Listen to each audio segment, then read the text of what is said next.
WHSQ and WCBS-FM HD2, New York. A Good Karma Brands radio station. Don. I had never seen holes like that before. Hahn. I'm not comfortable touching it. I'm not. No. And Rosenberg. I'm not breastfeeding. No, but that's I have, too bad. This isn't North Dakota. This is New York. This is Don, Hahn, and Rosenberg. The best threesome I've ever heard. On ESPN New York and streaming live on YouTube. All right, here we go on a football Monday. One of the last. I mean, these are fading fast, fellas. Yes. With Don LaGreca and Peter Rosenberg, I'm Alan Hahn, 800-919-3776. But I'll tell you what, sometimes wildcard weekend can go and you're like, these games sucked. We've had some bad ones, even though it's a lot of football. Only last night's game was the one that didn't really have sizzle. Every one of them. I guess you're right. That was it, right? Because I at halftime of Bears-Packers, I go to see Natalie, who's watching TV, and I go, good news, hon. I think we'll be able to watch a movie tonight. I said, this is not looking like I'm going to be out watching all that, because I'm thinking it's going to go till midnight, so I won't be able to hang out with you at all. So good news about 21-3 is we can fire up a movie. Which of the Golden Globe movies we want to watch? Right. And then I was like, let me watch the beginning of the second half and see what happens. And you could just start to quickly feel the momentum going the wrong way for the Packers. Or the right way. Or the right way if you had 6 points on the Bears. You talk about being lucky, Don. Allen's 6-pointer was the Bears. Now you and I both had the Bears, man, but I didn't have that many. I forget what I had, 3 on them, something like that. And so you were sweating. You had 3 on them. Don had a big 5 on them. Don is just killing it, by the way. Yes. Don right now is 5 for 5 with tonight. If the Texans find a way to win, not only is just ruins my whole weekend. But Don, you might as well just hand him the trophy. Well, the thing is though, what a weekend you by the way 4-1, not bad. Yeah, not bad. No, Don's a god at 5-0. Don's 5-0. That's pretty good. 5-4-1. That's pretty good. Now, especially for someone who hasn't been able to pick their nose all year, I feel pretty good about the 4-1. But Alan, even if I get Houston tonight, which Don has basically made impossible, because him going 6-0 would be unheard of. This is 6 points. Yes. Not only a 5-0, but if he nails the 6-pointer now. No, listen, Don's already finished everybody off, but that's a 21-point weekend. Yeah. No, so that's tough to deal with. But from your perspective, Alan, even if I get it, I still only picked up 3 points on you this weekend. Yeah. It's not a huge deal because you got everything else. Yeah, I just need to. And time be running out. But little message to Anthony Pusick. Since he likes to bet against us, and I sent this to the group thread, and nobody responded. I appreciated it, though, greatly. What did he say? That I bet the Steelers because I'm not going to go 6-0. And if there's ever one that I do get wrong, it's the usually big point. my allotted 3-point play, and this is the equivalent of a 3-point play, this point play. So if I'm a Steeler fan, if I'm Danny in Long Island, if I'm my buddy Carmine, your Steelers are advancing, man. I can't imagine I'm going to go 6-0. But we talk so much about parity, and I think Alan and I are in the same boat. We don't like it where everybody's kind of the same. Week 4 is great playoffs because of the parity. Now you've got games that are completely up for grabs, and 4 of these 5 games have been brilliant. The first 3 played, the team that won was trailing at the 2-minute warning, and Philadelphia had the ball, driving for what would have been the game-winning score, and came up short on 4th down. So to be able to get, even if it's a blowout tonight, get 4 out of 6 games that are classics, that is the byproduct of parity. So that is, I think, Alan is a guy that's against parity where it does show. I understand. The more handsome side of it is in the playoffs. Yeah, I agree with that when it comes to the early part of the playoffs. What I worry about is when we get later on and we get, some hack, as Peter would say, a hackle-doodle-doo finding their way to a championship game. Right. But we don't really, as I'm looking, who's a hack team that's still alive, right? Like the Panthers gave you give them credit. They gave you a fight, but they gave you a great fight. They easily could have won that game.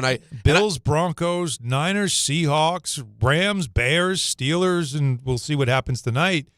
And the Patriots, these are quality teams.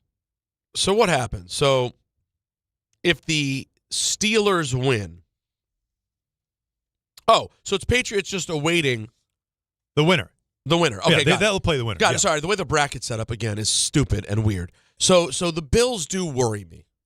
For the same reason I picked Jacksonville, I worry about Buffalo against the Broncos. And this is what could make the Bills extra thrilling if they were able to go on a run and win the whole thing, is they just look incomplete, right? Like they just don't look fully like the best version of the Bills that was going toe-to-toe with Kansas City every year.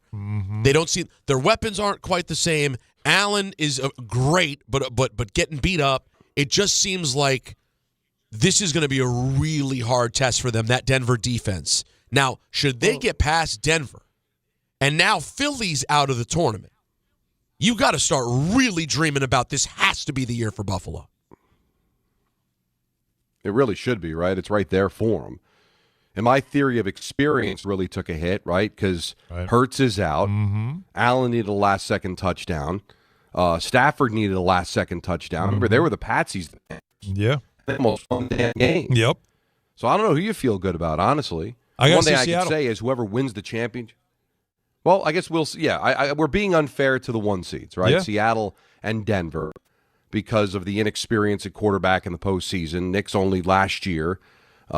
Sam's experience was also last year and not good. But we'll see what those teams look like coming off the bye, trying to get healthier. But man, it's not even we sexy. all agree? It's so not sexy just seeing the names Seattle and Denver, because you think about that Super Bowl here and just go, I'm good. And it's I'm all not, set. but that Seattle Denver at least had Legion of Boom and Peyton Manning. You're right. Like, it's a lot different. But led this to is led to a terrible game. Timu version. Maybe this Timu version though, with less star players, would lead to a better football game in the end, because it couldn't be worse. Yeah, that game was bad. Sorry, go ahead, Don. But all we're looking for is competition within the season, right? Because I think the ship sailed on whoever wins the championship this year as being a classic. That's over. The historic value of the 25 championship. That whoever comes out of this is going to be a deserving champion, but history is not going to look fondly at how great a team they are. Like you just said, if Buffalo could very easily win the Super Bowl, this team pales in comparison to the teams that came up short in recent years. I agree. Hey, listen, it's probably the worst Bills team in the last decade, and this might. And they should have lost. Honestly, they should have lost that game. Who, the Bills? Yes. Yeah. I mean, Jacksonville still had some time. Yeah. Oh, no. And it took a tip ball. Shout out to the Bills fans. I'm sure we'll hear from some today. 1-800-919-3776. Bills fans, you got to have a relatively calm ending for what we're used to these days. The interception to end it, like I was sure the drive was coming. I was like, all right, here we go. I didn't love the throw. Got to be honest with you. No, me neither. Didn't love that choice, but it was a great defensive play in the end. And if you were a Bills fan, you got to chill out for the last 2 minutes, which relative to these other games, having 2 minutes apiece at the end is pretty good. It was like a minute, wasn't it? It was pretty late. No, wasn't it? Wasn't it? Oh, no. It went down to a little over a minute. It was a little over a minute, but they only needed field goal range. Yes. So you're thinking they got to get to the. They got to get to the. It's Jacksonville too, so they got to get to what, the 45? You're talking about two good completions, and they're kicking a field goal. Right. Yeah. And instead, you get the pick, and so the game you could argue that that's one where it's like, as much as you want to say, you know what, look at the Bills, look what they did, I still want to fight back and say, look, Jacksonville, who had won, was it 8 straight, right, going in? Yeah. And they really look like they had figured things out. They're well coached. And, it was a bad throw at the end, but he has to put on the cape and win the game. Yep. And do you just think, like, week after week, though, he's just going to keep doing this? Or is the deeper you go, the better competition, more experienced competition, whatever it is, they will find a way to make sure that he can't put on the cape and beat you. If the theory of playoff experience is a thing at all, they have a great situation this weekend against a 1 seed in Denver who does not have near the experience. So they get a good matchup. Now, it's tough. Obviously, you could argue a way better defense. That's the thing. It's a fantastic defense, and you're in Denver, which creates its own problems. But if there is a mental part, if that is a real thing, Bo Nix is going to be dealing with a lot. Whereas Josh Allen shows up to these games, there's not an ounce of nerves anywhere near him. Oh, no, that's out the window now. You know what he's doing? I think, you know what he could do here, boys? because I can't help myself. I got to bring them in somehow, even though they're not in. I think he can Mahomes this. Mahomes has made runs without superior, talented rosters, right? For sure. He has willed them to wins just because. Yeah, exactly. Because magically, late in games, he scares you because you just figure he's going to know he'll find a way. And maybe that's what Josh Allen showed us. Is it all about experience in losing? Maybe he has now seen, okay, this is how you got to do it to win a game. And could he Mahomes the Bills through the AFC to get to the Super Bowl? And listen, obviously Shakir is a great weapon. Cooks is a great weapon. They have pieces. The tight end. Yeah, the Cooks addition was a big one. So they have pieces there. I don't want to act like they don't. But let's spend a moment on the beauty of the 9-yard tush push. That was a moment. I wish he'd gotten in. I'm glad you said, Don. We know the tush push thing. It's you fought the whole idea of it's illegal. It shouldn't be a legal play. I hate it. But the fact that he was carried 9 yards by his own lineman, is that football, Don? Like, is that if you have that play, it is. That's illegal. If that play exists, that's the point of the play. Don. I understand, but Mike, right? What and is that? That's the point that should have gotten it deemed illegal if anybody knew what the hell they were doing when they were pitching it to the NFL Rules Committee. Instead of acting, we can't stop the tush push, the Eagles are too good, you're not allowed to aid a runner, period. Yep. It was in existence for 100 years. He had him in a Baby Bjorn. And that's the perfect example of why you shouldn't be allowed to do it. Yeah, he's just running down the field holding him. Right, little Baby Bjorn, just throw him in there. You're trying to get through Disney. So he's like John Winthrop. Your toddler wants to. No, not right now. We're going to put you right up here. And we're just going to power we're through. We're going to get through. It was hilarious. And it was also like, this is football. Like, in a critical moment of the game, this is football. That's men ramming into other men. Like you dream about. No. Depending on your dreams. Not at all. There's a lot of examples of that I would not consider football. No. Sure. Yeah. Sure. But, of the things that really bothered me over the weekend, that's one of them. The Eagles and that whole disaster, it's almost like, are you first, I'm asking the wrong two people because you both hate the Eagles. Sure we do. But I almost felt like it was a good thing the Eagles got out early. I agree. Because, man, they looked miserable. I know you agree. Right? Would the other takeaway of the weekend be you know what? Good. The Eagles are out. Because of what you have to deal with when it comes to the Eagles, which is all the drama. You could tell that they hate each other. They have an offense that has zero imagination whatsoever. And somehow they've been finding ways to win despite all the things that you hate about them. But the fact that they went down the way they went down, with a predictable offense in the fourth quarter, by losing to a team that had, they were the Black Knight from Monty Python, right? What are you going to do, kick me to death? They had nothing left. They lost Kittle. I know. And still found a way. Why? They had McCaffrey, and they still had, it's unreal. And didn't you have the feeling? Unreal that they won that game. How did the Eagles lose that game? At home. Some bad drops all over the place. I really, when they had the ball late, in a weekend in which you felt like every game, if there was still time left on the clock, they had a chance to win it. I did not feel that way when the Eagles got the ball back. I did not like their chances of going on a run. Right, any other takeaways from the other games? What do we got? Let's take a look back at again. This 800-919-3776. Well, the Bear game is going to go down as an absolute classic. The atmosphere. We were in a bar by the hotel in Winnipeg watching that game. It was just so captivating the second half. And boy, did Caleb Williams answer the bell. Yep. He was not good in the first half. And you're thinking, all right, he's a kid. He's going to fold up like a cheap suit. He rose to the occasion. You could see the pain expression on his face, the way that they were playing in that first half, and it was killing him.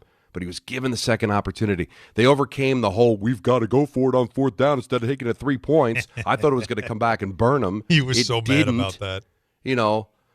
I get so furious. Donnie's because, text. Again, they're taking the damn points. For everybody to know listening, Donnie's text when that happens, when a team repeatedly goes for on fourth down, I can't read them on the air. Just think about the eggplant emoji. But it's similar to the eggplant emoji. Sometimes it has been. And the Chargers did it last night too. Take the damn points, but they overcame it, and that was I thought a hell of a game. Dude, I got to tell you though, listen, you can blame the kicker all you want, but he didn't help. The kicker made it tough. Two missed field goals, missed extra point.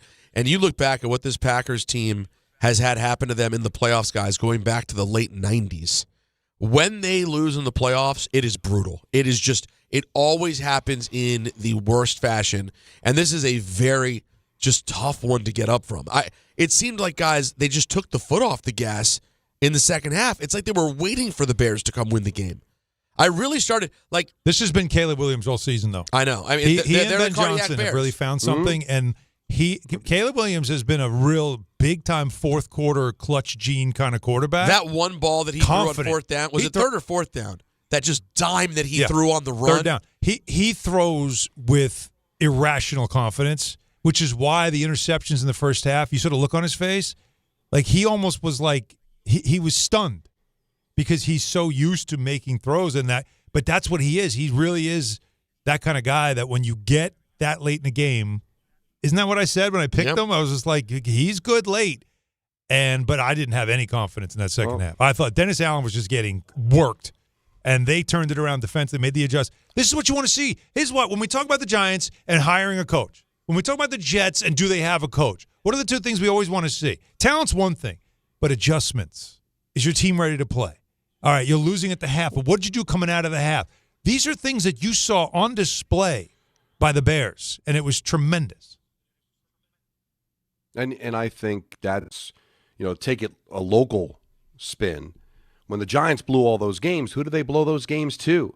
Superior coaches. Yeah. Denver, Sean Payton, Johnson in Detroit. And what does that tell you? The not great coaches, the coaches get exposed, they get giddy with the lead. They don't know what to do with it. They get taken out of their game. And what happens to the superior coach that's down? Hey, let's stick with it, guys. This is going to work. Everybody looks to the coach. All right, coach, what we got? Mm-hmm. And if you're pacing back and forth, you're yelling, you're screaming, you look disoriented, the team's going to lose. And what is Johnson? That was such a great hire by Chicago. Oh, yeah. Don't panic. Let's not get out of our game, man. There's still time. We worked on this all week. Believe in it. And you see the lack of panic in these coaches, and they find ways to win games. Granted, the Giants found ways to lose both of the teams won, but at this level, don't you see the coaching? Yes. Oh, my God. This sport How about New more England? Than any other. How about in New England? Again, I've been singing the praises of Mike Vrabel, and again, I get sick to my stomach how much I talk about the Patriots these days. But it's because very good. How do you not admire how they've been able to turn out? You get the right coach. I cannot believe this stat. The 3 points that they held the Chargers to, which you talk about, Herbert was absolutely just overwhelmed by their defense. And my concern going in, which was a lot of people's concerns, was the Patriots aren't really a big pressure the quarterback kind of defense, yet they were all over him. Well, did not allow him to throw. So, did you know it's the fewest points the Patriots have ever allowed in a playoff game? In the whole Bill Belichick and his great defense era, in a playoff game, they've never held an opponent to 3. It's hard to believe, right? It's pretty impressive. That game was one game that was never built to it. There. BTA. Yeah. As Michael Irvin would say. That was a BTA game. Now, I will say, as excited as I was about the parity and how many good teams there are also teams like the Patriots and Chargers made for a dreadfully boring game. Awful. The Patriots, depending on how they approach things, because there are games when Drake May kind of goes off and that offense can be really explosive. Mm-hmm. But Allen, Vrabel is comfortable with them playing a boring brand of football and winning. Absolutely. And that is a possibility. I mean, that's one of the reasons you'd really love to see the Bills make the Super Bowl. I do worry the Patriots in the Super Bowl could be dreadful. Could be a fun championship. No, we don't have our schedule yet, obviously, because tonight's game hasn't we know. played yet. Well, we already know. But it would be Steelers or Texans at the Patriots on Sunday. Next Sunday. Yeah. I'm saying the time. That's at 3:00 or 6:30. Yeah, we don't know which. It all depends. Right, see, that's the difference. Oh. If it's Texans Patriots, it's 3. If it's Steelers, so Rams Bears Patriots, wouldn't have any sizzle at all. Game. No, Rams Bears has some sizzle. Then why would they flip it though? Because that's also the 3 or 6:30. That's what I'm curious about here. It may already be determined by network. No, that the network has the slot. It's the network TBD. That's what it's saying on the official NFL Yeah, How could the network be determined? Because Steelers or Cowboys. they're trying to figure out which game will be the better game to play at 6:30. And that's wild to me because I would think Rams-Bears would be that game. Clearly it's not. It's Steelers-Patriots maybe is that more sexier? No, but not realistically. Can't be. That's just in name, guys. It's not Big Ben versus Tom Brady. I I'm agree. sorry, it's not. Don, you agree too? Chicago LA is a sexier football Hell game. yeah. Like Matt Stafford having to go to the freezing cold of Chicago. Two major markets? Yeah, that's LA, Chicago. Why are we waiting on this? No, that's that. But you push the button. You're looking at it. You're looking at it the wrong way from the network's perspective. They want the Steelers. Steelers will bring a huge number. Now the other games. Now unless this has been Steelers updated, are right there with the Cowboys and draw. Anthony, this has not been updated, right? Because the Saturday games, which are set, are also still TBD. That has not been set yet. What are we waiting for there? Probably the networks get to choose which games they get. And so we'll probably get some news on this today. Yeah. Because Bills Broncos or Niners Seahawks, which one would you want as the 8:00 game on Saturday night?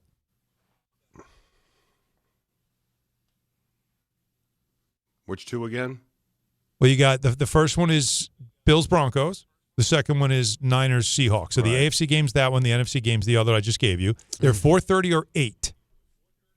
What would you rather see at 8? Bills Broncos. Yeah, I you know what? No Kittle in San Francisco. Brock Purdy versus Sam Darnold. Like, let's be realistic. I think give me Josh Allen in prime time. Like that, no matter what, he is the most compelling piece of those games. Problem is that Niners Seahawks at a 4:30 Eastern means that's a 1:00 game. Yeah, I think that's probably a done deal. Locally. I think that's probably a done deal. That sucks. I think it's going to be that's the night Divisional game. round game at 1:00. No, but it won't be. That's going to be the night game. Do you think that they're just making that night game just because? It will be the night game. It's still the Niners. I know they're all banged up, but it's still the Niners. It's still the Niners. Now, listen, I hate watching the Niners. I think they're generally boring, and I hate them. I think so. I find their offense to be really interesting. No, I've seen it a million times. I know how good he is. Well, Kittle out is a big deal. Yeah, that doesn't make it sexy. They annoy me so much. I'm good. I'm just good. Don, how many in my lifetime, in my 40 years watching football, 40, how many 49er playoff games do I need to watch? I feel like I've seen enough. I think you've had your fill. I've had my fill. And by the way, Seattle, too. The Commanders played Seattle multiple times in the playoffs. All we did was get trounced by every different iteration of that team. I don't need to see Seattle anymore. I'm good there, too. Josh Allen is I think if you are a fan of football who doesn't have any team left, the two most interesting things to watch. A great defense versus the superhero quarterback. Right? That's number one. And then the other pieces, I think, is the Bears. I do think the Bears are very interesting right now. To see this kid finding himself and that team and that market back in business is exciting. Did you see what the crowd looked like when they panned the crowd after they won? Like, did you get the celebration, the jumping up and down? Yeah. I haven't seen that in a National Football League stadium anywhere in a long time. It's different. Chicago hits different. Yeah, but they love the Bears there, and it also shows you why they need to keep that stadium there. Donnie? And the thing, they've been to a Super Bowl with Rex Grossman, but that team wasn't any good. No. Man, this one's different. No one believes this one's hitting, you can tell. It's hit. They know they've got something special with the offense with Ben Johnson, and maybe they finally hit it with the quarterback, Caleb Williams. 800-919-3776. Talk about your takeaways from Wild Card Weekend, and it's unfortunate, but it is true. That's real football, and it's fun to watch real football. Unfortunately, in New York, we don't have that. We're still waiting to see on the Giants and John Harbaugh, which it's sounding from those who are in the know that it is a collision course, that he'll be meeting with the Giants. It could be today, tonight, tomorrow, like sometime very soon. And things could happen very quickly, so we'll keep our eye on that. The Jets signed a quarterback, so maybe they figured things out, or at least they've given you an idea of what's going forward with the Jets. So a lot of football today. Yes, the Knicks won last night. We have that, some baseball news, and the hockey team. There's so much going on right now in New York sports that we'll just keep talking about it with you in a vehicle that takes us till 6:30 today.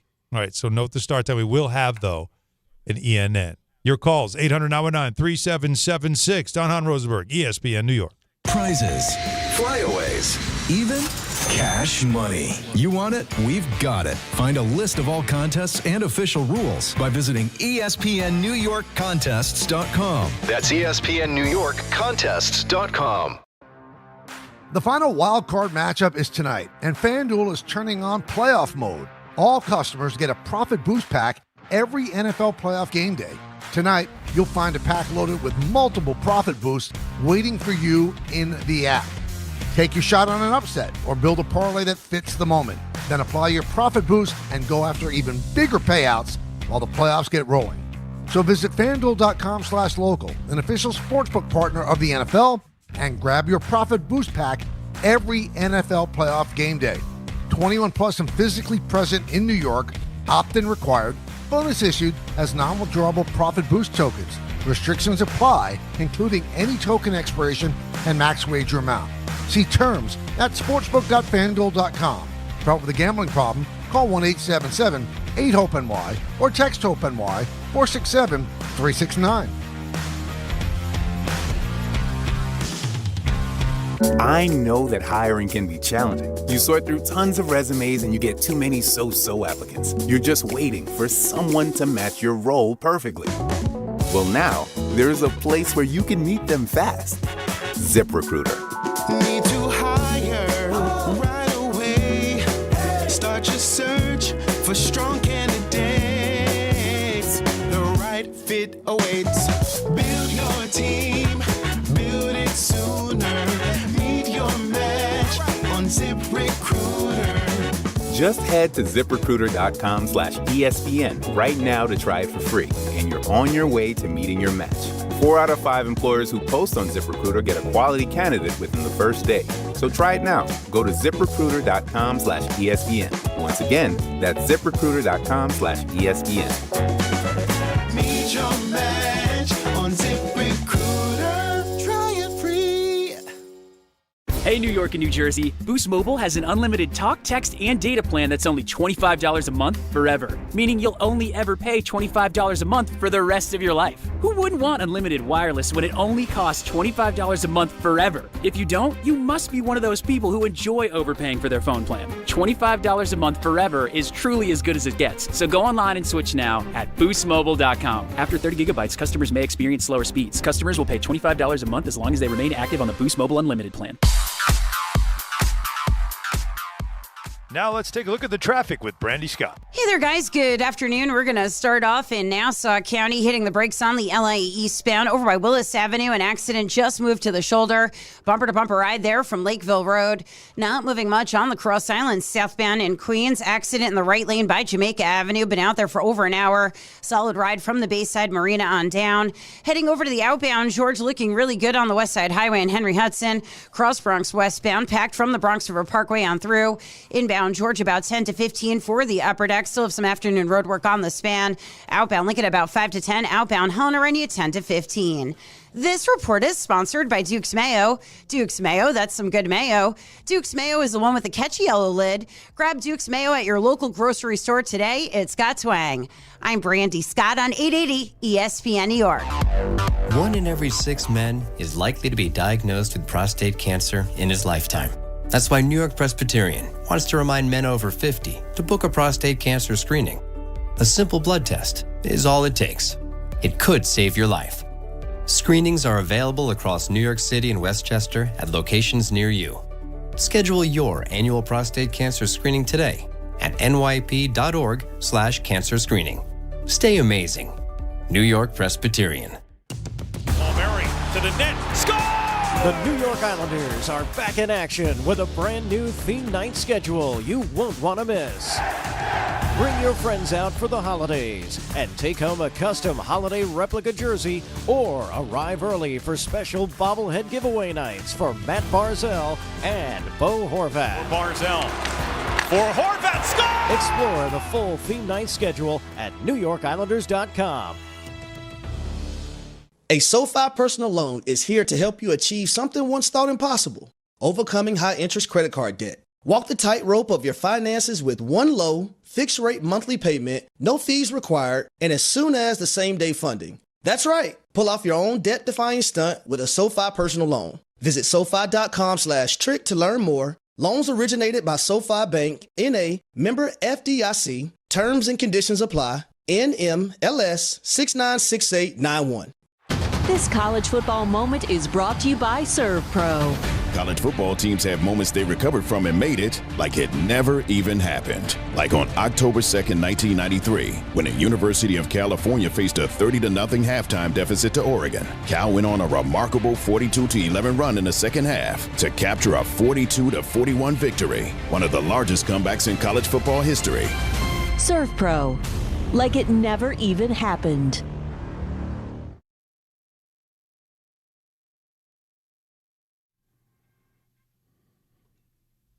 All right, so before we get to the calls at 800-919-3776. We in a game show with this music? I know, right?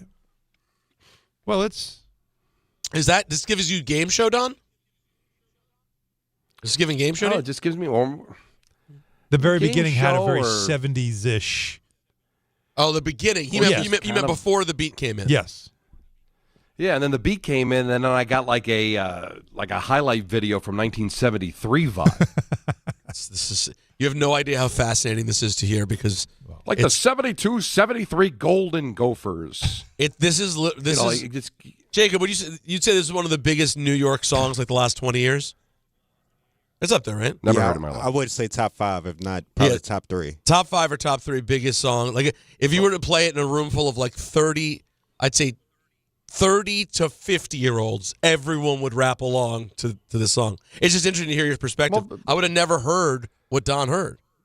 Right. But Alan, am I off? No. I don't. Maybe I know the song. If you. Let me hear the beginning of it again. If you hear the beginning, it has that it's 70s. Let's hear. Come on. Okay. Oh, sure. Right. The thing is, I can't. HBO presents this week in the NFL. Right? That's what it gave off at the very beginning. If I had never heard one of the most popular songs of all time, yes. But I get. But yes, I actually heard it. I don't think I've ever heard that song. You have, but you wouldn't have been paying attention. It would have been like Knicks timeout, and you're sitting there chatting with Monica while you're calling, games. Like you've heard it, but yeah, it wouldn't make it to your. There's not a place where that song's popping up in Don LaGreca's daily life. No, you don't think so? It's not just going to be a random playlist. No, not one of those for you. Well, listen, type things. there are rap songs that are big enough, and I'd go, oh yeah, Don's heard this. Mm-hmm. We Gon' Make It isn't one of them, though. It would just come. It's just short, But if you were sitting, if one day we're going to be sitting in the suite, and it's going to be a timeout, and I'm going to go, Don, this is the song. This is the song. And Don's going to look at you like, I don't know. Right. And I go, the game show song.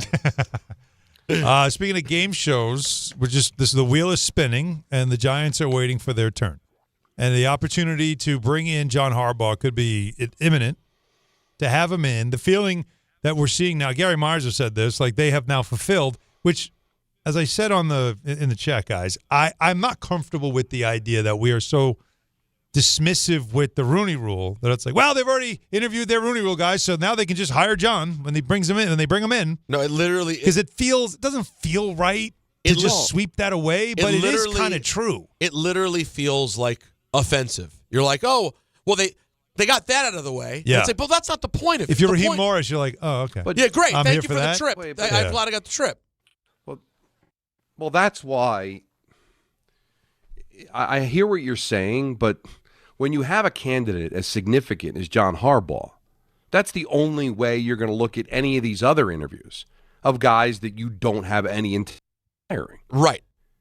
Oh, no. Don't get me else are wrong. you supposed Don't to get me think? wrong. It's almost like I wish that if someone of that caliber came along, the rule got waived. So you don't have to be offensive and waste people's time. Where it's like, look, we have one guy. He's our preferred candidate. And there's a reason. If it doesn't work out, then we'll go through the process. Correct. But this is our preferred candidate. There is no process, though, where everyone wants the Super Bowl champ. It just seems silly to pretend like you're doing this process when you're not. But no, Don, I hear what you're saying. Of course, they got to just do it, I guess.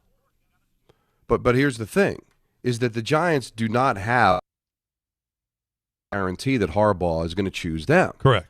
So they better be paying attention to these other interviews they're doing, because the guys you don't think are candidates all of a sudden might become candidates. Well, Stefanski, right? for sure, was brought in with a lot of intention and consideration. And Antonio Pierce wasn't just a box checker. There is an affinity, especially from the Maras, for him. He's obviously, you guys, everybody drink blood in the ground. It means something to him, right? He wears it on his sleeve.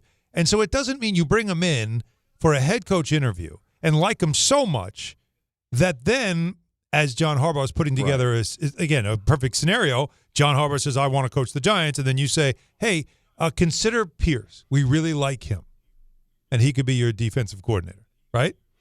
Like that, and we'd love to have him in. Well,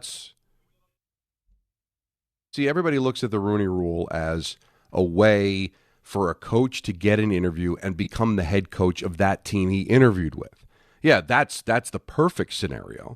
But you just lined up the other ones. It was reported that Antonio Pierce really blew the Giants away. That all works to Pierce's advantage. That would not have happened if he did not get the interview. That's so fair. The interview process is important. But I hear Peter, just the way it's described, but I think that's how everybody looks at it. When you've got the two guys that they desperately want, Harbaugh, Stefanski, that's who they're going to hire. One of those two, it feels like, right? It just feels Harbaugh, they pivot to Stefanski. So any interview they do, unless Tomlin is going to feel like it's just going through the motions. Yeah, and then if Mike Tomlin, and we'll see what happens tonight. Right, and that's going to be very interesting because, look, for a minute there, Matt LaFleur could have been also thrown into the mix. It does sound more like, now, after they lose last night, and the way they lost. But it's when you now consider that, I guess the latest is that they probably are going to keep him, or they're working on an extension with him. It sounds like they do want to keep him, so that's another option out. But still, it would be amazing if you think about some of the resume coaches that would have been available if, let's say, they moved on from LaFleur, and then Tomlin loses tonight, and then he's available. Like, that would be insane. But right now, we don't see it that way. But if something happens tonight, I don't know if we're suddenly changing our tune tomorrow. If the Steelers tomorrow announce a mutual agreement to part ways, and now Tomlin becomes a free agent, and you as a team has to battle, the networks to keep him off TV so he could coach on the sideline. Here, though, the latest from Adam Schefter on John Harbaugh and his options. If you want John Harbaugh in New York, I think the first thing you want is the Green Bay Packers and Matt LaFleur to work out a deal. That's the first thing you want to have happen. Because if they don't work out a deal, that opens up the possibility of Green Bay as a potential favorite there. Now, again, John Harbaugh gets to sit back and call the shots here to a certain extent. And he has interest from these teams. He could go, I'm sure, to New York if he wanted, Atlanta there if he wanted, Tennessee if he wanted, Cleveland if he wanted. We're waiting to see, obviously, what else transpires, namely Green Bay. The Green Bay thing, there was some also more dots connected with like his agent, whose father used to, like, I don't know. It starts to get ridiculous, doesn't it? Stop with that. Exactly. Everybody's going to make some sort of a connection, right? Everybody knows everybody in this league. It's true, right? You could do with everybody in the NFL, right? Oh, this guy will coach with this guy. This guy's degrees. father. Stop. It doesn't necessarily mean that connection is going to lead to him becoming a coach there. But the Green Bay thing's looking good. Yeah, it seems like he's staying now. And then the other one was Philadelphia. Would they want to move on from Sirianni? It does feel like, no, Sirianni's fine. It's obviously they've got to clean house on the offensive side and bring in new people there because, things did not really go the way they wanted to go this year, clearly. It is amazing to me, too. Sirianni after the game talking about, like, losing and how that builds your character. And it's like, dude, you just won a Super Bowl. You know what I mean? Like, what character are you building? You literally are coming off a Super Bowl win. I don't know if that really works here. It sounds nice, but it doesn't work. Don't tell me about, it's going to toughen us up for next year. Come on, man. Like, every time he speaks, oh boy, it just reminds me of just how good a general manager Howie Roseman is. because if you don't. The talent, I think, masks the complete dysfunction that goes on there on a daily basis in Philadelphia. I don't think he's a very good coach. He is the exception to every rule in the NFL. Really? You don't think there's I think I won a Super Bowl. They've had great success, Don. He's faking it? With the most talented roster in the NFL and great assistants. I think he's propped up by his assistants and his talent. Wow. Really? Now, I'm not saying he's clueless. I'm not saying he's a clown. I'm just saying he is not a championship caliber. So this is like head Switzer, coach, in my opinion. Is this akin to Switzer? He won a Super Bowl, but it really wasn't his team, and he really didn't do anything. I think he's better. Switzer. Sometimes I'm not sure he knew what planet he was on. So I'm not going to go as far as that. But I do think he's riding a wave of talent, coordinators, an amazing general manager. Because he was 2 minutes away from losing his job. They got new coordinators. I don't see a lot there, but obviously the evidence points in a different direction. But there are Eagle fans, Alan and Peter. You know this, Peter, from going back to the K Show, that will defend Jalen Hurts to the death. You don't see that same kind of defense for Sirianni. I think Eagle fans know it. He doesn't defend anybody, though. Yeah, I don't think he's loved. He defends himself. I definitively don't think that Sirianni is loved. I'm sure today is a mess, an awesome mess on Philadelphia radio. Oh, God. Because they did not expect that. He's getting shredded, right? Like he's... Dude, this is a team that was already down Warner. They had a lot of spots already of vulnerability, and then they lose Kittle mid-game. And Purdy still rolls down the field. Yeah. It's a brutal loss. And Devontae Smith had a bad drop late. There were a few moments with that it cannot be fun. Like for a team that just won the Super Bowl, see, you forget about it when your team stink for so long. When you're a team that's good all the time, losing in the wild card is not acceptable. Think about the contrast right now from New York versus Philadelphia right now. Philadelphia, they just won a Super Bowl. Oh, yeah. Year later, lose in the first round, and you want everyone fired. A.J. Brown out of here, right? Don't want him. Sirianni sick of his face. Bring all these new. Like, it's like the emotion there versus right now how we are numb, hoping for a new coach that can change everything, right, when it comes to the Giants. It's wild. But that's what it is. It's a year-to-year proposition. It really is. It really is year-to-year when it comes to the NFL. I don't think anybody. That's why it's remarkable that Harbaugh and Tomlin have lasted as long as they've lasted. When you think about how year after year, the emotions change. You're great and you suck. Brian Daboll got to the playoffs, won a playoff game. Right? First time the Giants won a playoff game in forever. He's named Coach of the Year. Within a year, it's like, this guy sucks. Get him out of here. And it took 2 years to get rid of him. Couldn't wait to get rid of him. Like, that's unreal. But those guys lasting as long as they did, is that stability of an organization? Or is that just job performance told you all these guys are great? Yeah, it's a fair point. And that's why you want Harbaugh. And that's why when he comes in, and now that they've kind of done everything they're supposed to do, they can literally, when he walks in, hey, John, don't speak. The job is yours. How much? Right. They could do that if they wanted to. And when you lose a guy like that, everything is in flux. Like I was texting with my friend Jeff, who's a Ravens fan, over the weekend, and he was like, "Oh man, I'm enjoying a year not having the heartbreak of the playoffs. I'll enjoy taking a year off." And I was like, "Wow, that is the most arrogant." Yep. I said, "Taking a year off." Yeah. I said, "Now listen, gap year. I get how you're able to feel that way because you're a Ravens fan. Mm-hmm. But just so you know, that guy who was a big part of that being the culture is gone now. Who took the baton from the previous guy. And it's been going that way the whole time. Yep. The team is not uber talented right now. You have a great quarterback who some people believe you can win a Super Bowl with. Others say is not very clutch. But you just can't be sure it's a year off when you lose the head coach. You can't be sure it's going to continue. So, latest from Schefter. Here we go. Schefter. Mm-hmm. While the Falcons announced an official interview with former Ravens head coach John Harbaugh, he already has been conducting preliminary and extensive phone calls with the Giants, Titans, Browns, Raiders, and Cardinals. This is all per sources. He's trying to determine who to meet with later this week and into next week before making a decision. He is fully expected to coach in 2026. So That's a lot. He's going to talk to everybody. Everyone. At least a little bit. And he's already been on. He's already had some calls. He's already discussed some things. So he's not looking to waste too much time in the flirtation process. I didn't take it that way, Alan. No, I took it as I'm talking to these guys to see who I'm actually going to sit down with.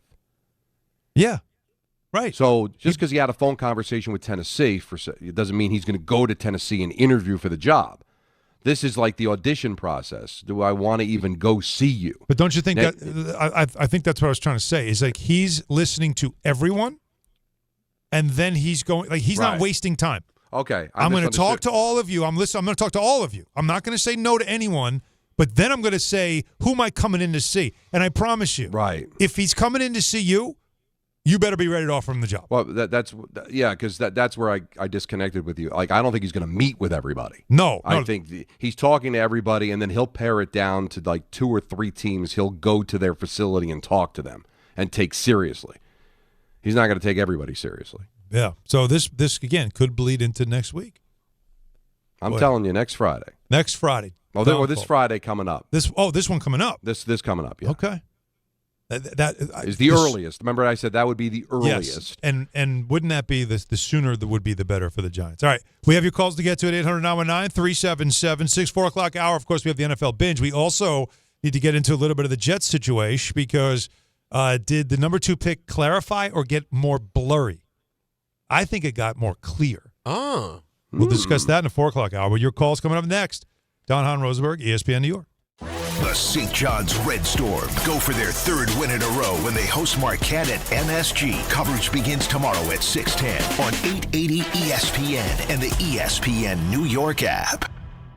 From Focus Features, movies are a place of dreams. And this year, one movie captures that spirit like no other. Based on a true story, critics hail Song Sung Blue is a tribute to the resilience of humanity. Trying to be better. Aren't we all? Hugh Jackman and Kate Hudson are electric. Bad things happen. I just want to sing and I want to shine. In the best picture of the year, Song Sung Blue, rated PG-13, may be inappropriate for children under 13, now playing only in theaters. Why do you go to Princeton Longevity Center? We go to Princeton Longevity Center because my husband's cardiologist told him having this exam saved his life. Because somehow 20 turned into 40, and now I need to take my health more seriously. The Princeton Longevity Center designed a program to keep me healthy and active, so 50 and 60 will be no sweat. Because even though my cholesterol is high, it turned out my arteries are clear. That's a big relief. Whether you want to make the most of your future years or just want peace of mind, you need the Princeton Longevity Center.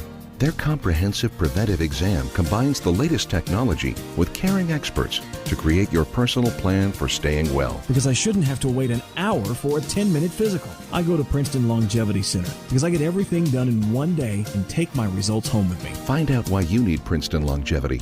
Call 888-8000-PLC or go to PrincetonLongevityCenter.com. Call 888-8000-PLC. That's 888-8000-PLC. Texting enrolls you into recurring automated text messages. Consent not required to purchase. Message and data rates may apply. 4? Man, my drives have been getting weaker and weaker. The same thing happened to me when I turned 40. Men over 40 lose more than just their golf game. Energy, strength, stamina, it all goes downhill. I got Nugenix Total T2 and started feeling like my old self in no time. America's most trusted testosterone-boosting brand is back. Nugenix Total T2. Crafted with a unique new formula that combines the ultimate free and total testosterone booster with a powerful nitric oxide booster that works in just 3 hours. Feel like a new man, leaner, stronger, with more energy and drive. Get your complimentary bottle today by texting BEATS to 369-369 now. All right, let's test this out. Wow, that's on the green, man. Looks like I got my drive back. Text BEATS to 369-369 for your complimentary bottle of Nugenix Total T2. Text now and we'll even throw in a bottle of Nugenix Thermo X, our most powerful fat incinerator ever. These statements have not been evaluated by the FDA. Product not intended to diagnose, treat, cure, or prevent any disease. Texting enrolls you in recurring automated marketing text messages. Consent not required to purchase. Message and data rates may apply. The team's looking good this season. I think so. Man, I miss playing football. Ever since I turned 40, I just can't find that fire I used to have. Think it could be lower testosterone? What do you mean? I was feeling the same way. After 40, the body has less testosterone, and men lose their edge. That's why I take Nugenix Total T2. That's the testosterone booster, right? Yes, but Total T2 is their brand new formula that skyrockets nitric oxide levels in as little as 3 hours. Since I started taking it, I've been lifting like when we played for Coach Carter. My energy is way up, and it even spikes spiced up things between me and the missus. Are they still giving out complimentary bottles? Yep, just send a text. Text AREA to 42424 for your complimentary bottle of Nugenix Total T2, the next generation testosterone booster. Text now and we'll include a bottle of Nugenix Thermo X, our newest, most powerful fat burner ever, absolutely free. Text AREA to 42424. That's AREA to 42424. These statements have not been evaluated by the FDA. This product is not intended to diagnose, treat, cure, or prevent any disease. In the city that never sleeps and never stops talking sports, ESPN New York is always on. Now you can live and breathe everything New York sports wherever you are. On your radio dial, on the ESPN New York app, and streaming live on YouTube. However you watch or listen, ESPN New York is always on for you. Hear us, stream us, watch us. This is ESPN New York.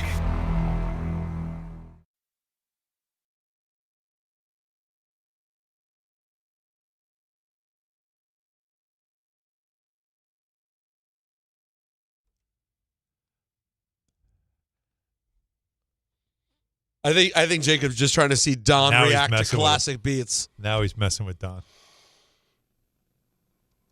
What is this, like Apollonia, The Godfather? Tuesday, Monday, Wednesday, Friday. Monday, Wednesday. No, that's... Come on, man. This sounds familiar to me, but I feel like I'm being mocked today. No. Well, what do you mean?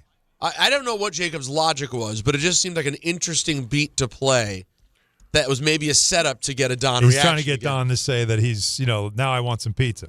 Something like that. Well, that is the vibe it's supposed to give. Okay. All right. Vibe-wise, we have calls. 800-919-3776. Let's take Lorenzo in Tuxedo. Hey, what's up, Alan? How are you? What's up, Zo? It took a little bit of offense. You say that the Bills supposed to lose that game. I knew you'd be upset. They left time. They left time. That you didn't have to score that touchdown right away.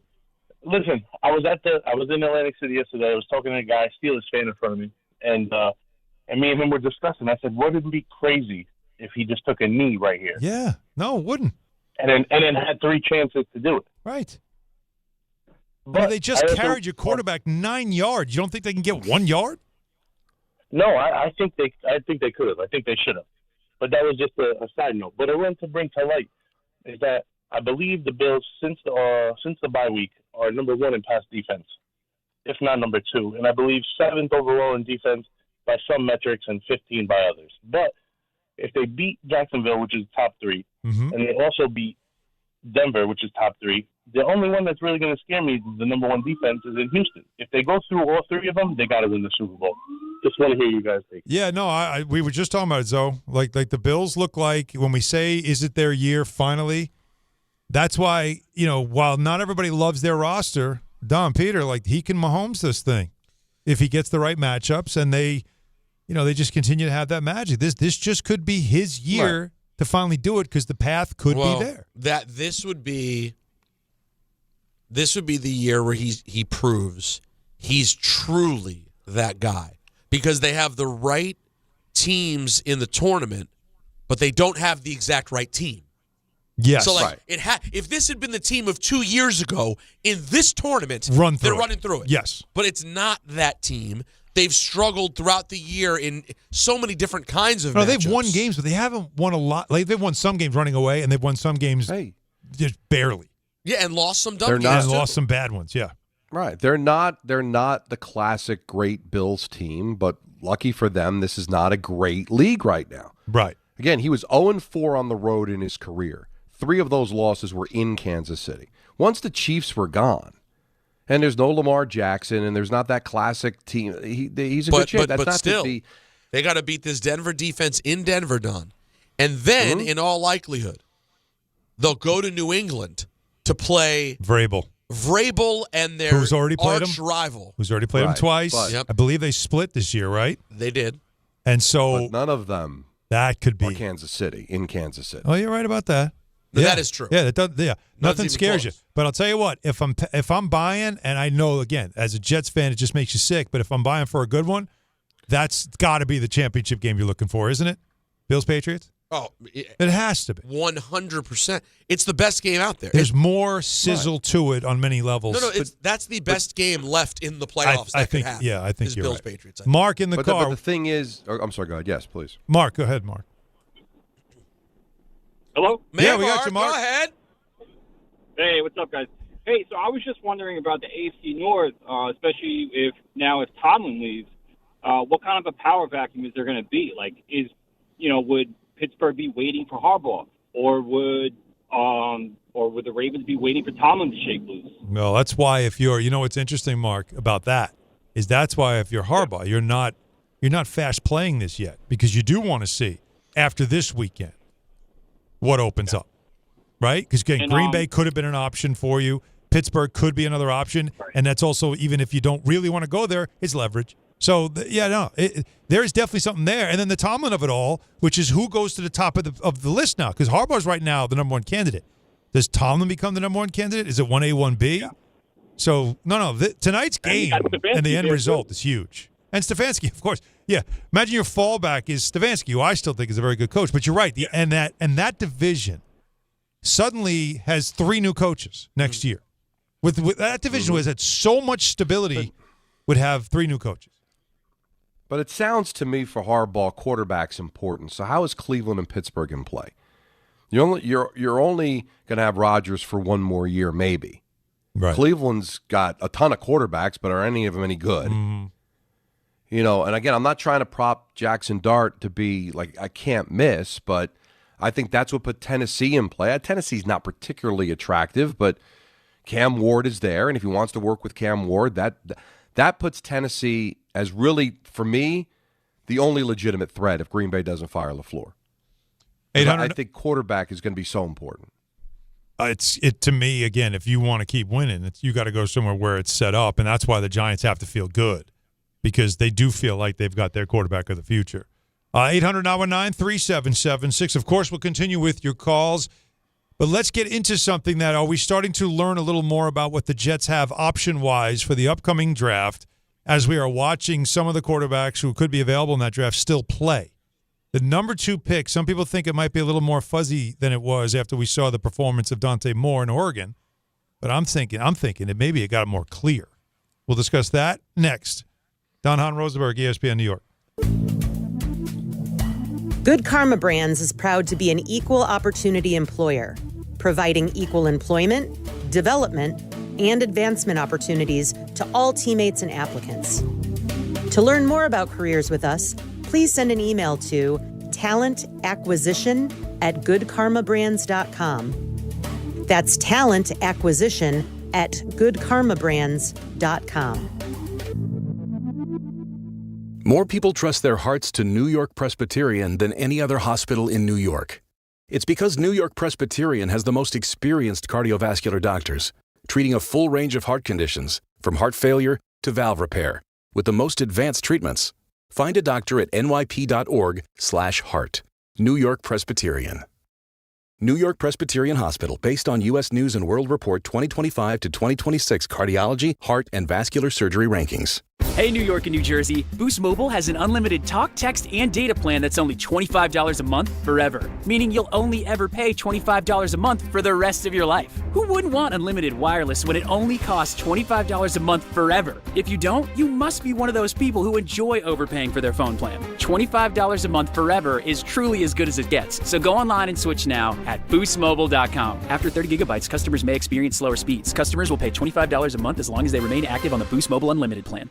If you've been injured on a construction site, then you need a lawyer who knows New York's unique labor laws. At the Parisman Firm, they have decades of experience handling construction accident cases and a proven track record of delivering huge results. Their team has already recovered nearly $1 billion for hardworking New Yorkers. From scaffold accidents to slip and falls and equipment failures, they've got your back. Call the Parisman Firm now at 718-WORKERS. That's right, 718-WORKERS, because your case is their cause. Get the justice you deserve today.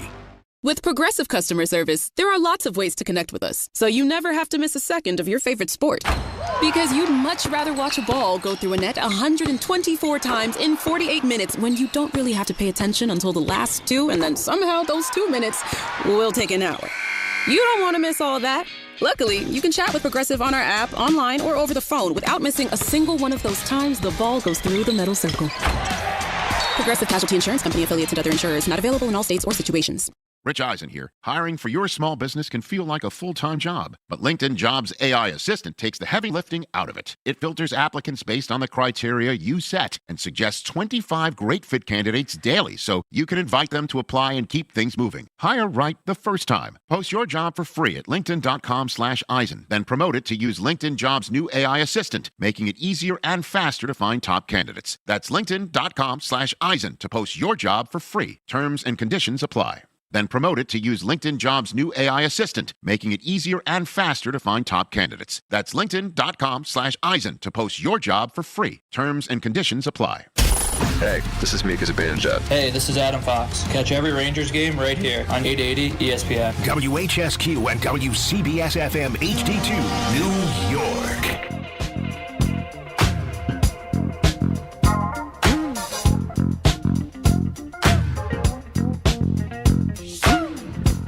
.401 in the big city with Don LaGreca and Peter Rosenberg. I'm Alan Hahn. 800-919-3776 is the number. A lot more of your calls to get to. As we are rolling through all the football, went through all the wild card games. We all had a take on each one of them. It was a very entertaining weekend of games that are setting up for even more entertaining divisional games that are coming up. One more tonight, and it'll be very interesting. The Steelers, could this be the end of Aaron Rodgers? Could it be the end of Mike Tomlin? And the Houston Texans are coming in hoping to spoil the party. They have a great defense, and we have seen the Steelers struggle against good defensive teams, so especially physical ones.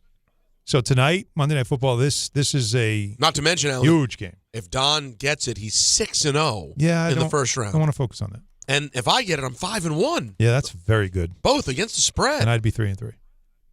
But I'd be just close enough to still battle with you. Yeah, that's the thing. You'd be annoyingly close. But not that close. But annoyingly close. I'd be like, I could still, it could happen. Not nipping at the heels, but annoyingly close. Well, it could be a week away from nipping at the heels. That's what I mean. And we'd still have That's 2 what's more annoying. weeks after that. That's what's annoying. I was hoping to bury you. And the Jacksonville game just killed me. It was a weird weekend. Because I'm sitting there, I picked the Bears, Alan picked the Bears, Don picked the Bears. But because of point allocation, I'm rooting for the Packers. Because I want Allen to lose his 6-point game. Big six-pack. And you're in great shape for the first 40 minutes of the game. Yeah. I feel bad. I actually sent Ballard a text when it got to within a score. And I said something like, how we doing over there? With wide eyes. And then I'm like, this is a crazy game. I wasn't trying to troll. I literally thought, ha, ha, ha, this has gotten kind of interesting. Not you're actually going to lose. Mush. And then it will happen. Done. Oregon got that gets lost also Friday night, right? Oregon just gets at least just trounced. Wow.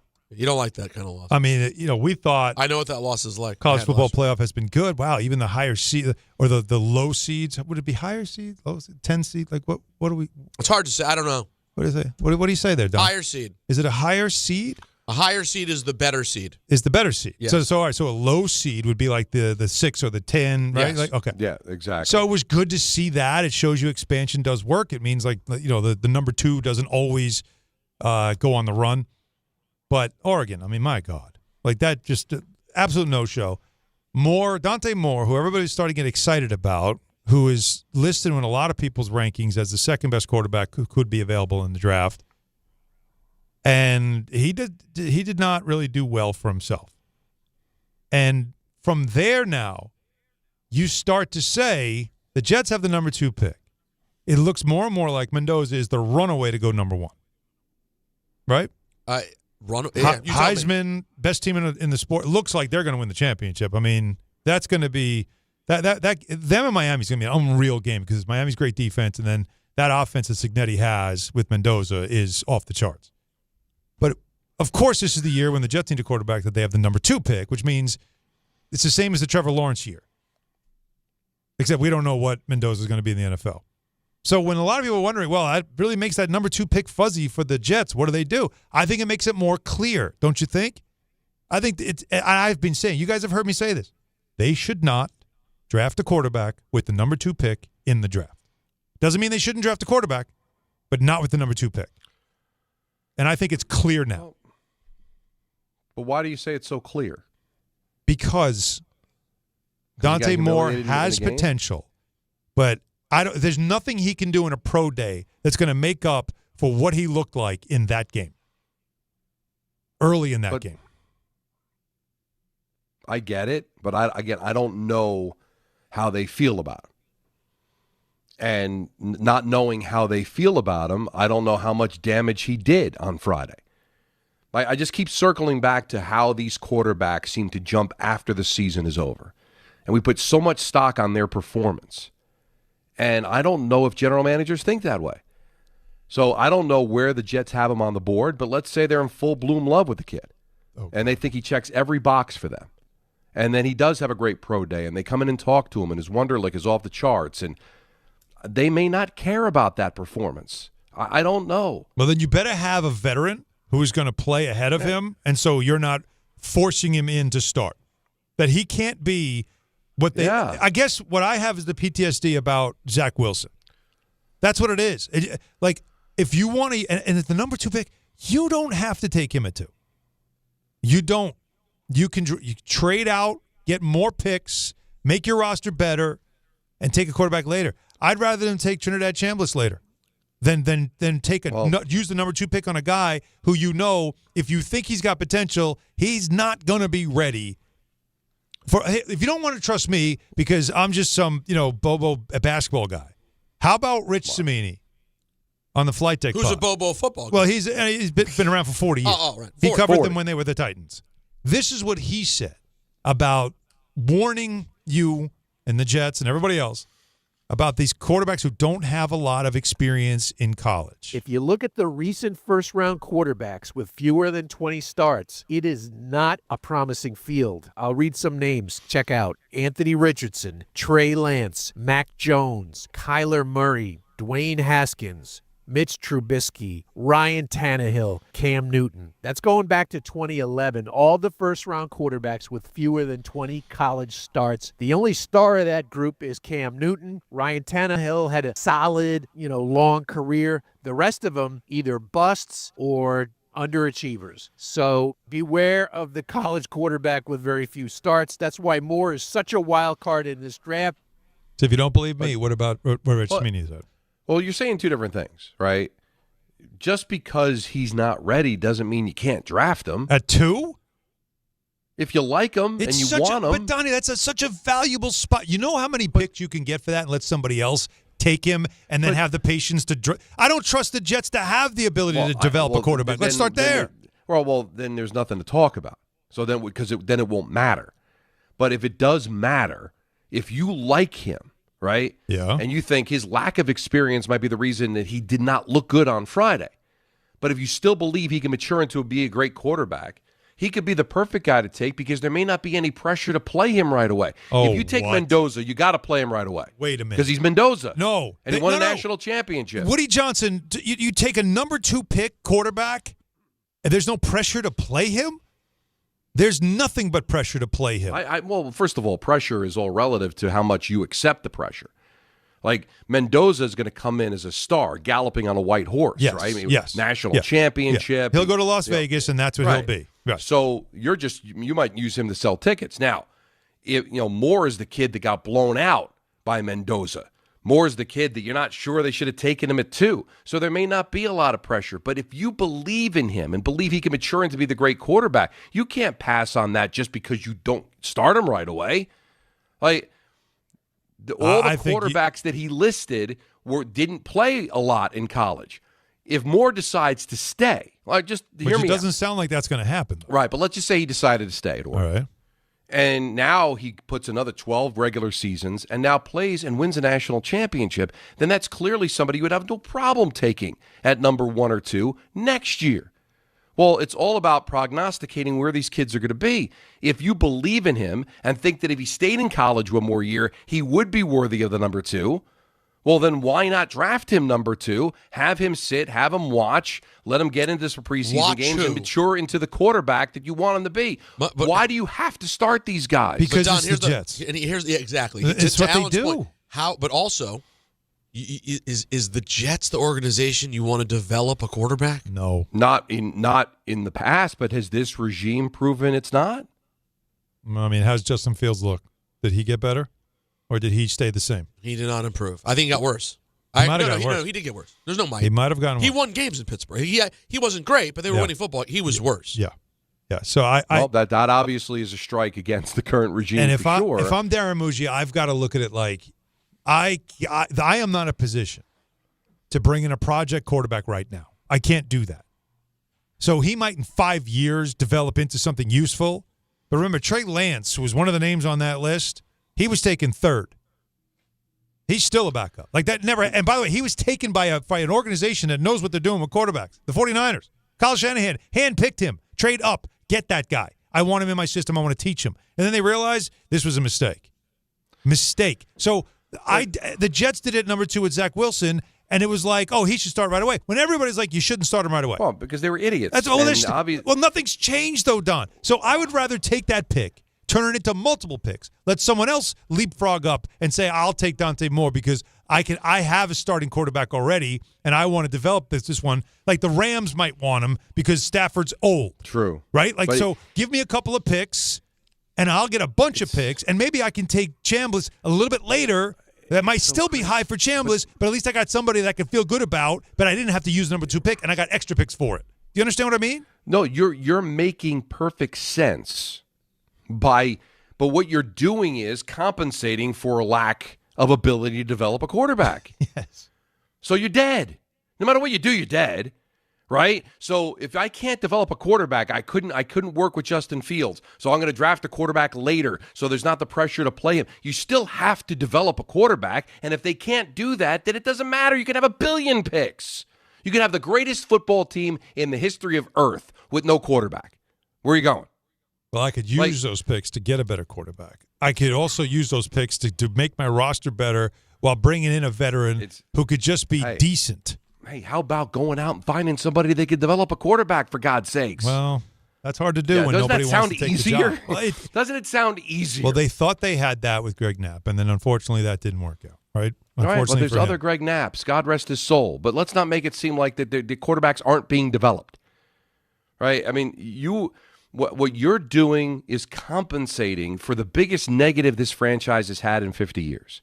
The lack of developing a quarterback. You're trying to Jimmy switch the situation. Right. You're trying to find a back door. Like, right? I'm trying to avoid the hack same into mistake. the system. No, but Donnie, I'm trying to avoid the same mistake. Like, to me, it's like it's repeating history, right? If you don't learn from it, you're doomed to repeat it.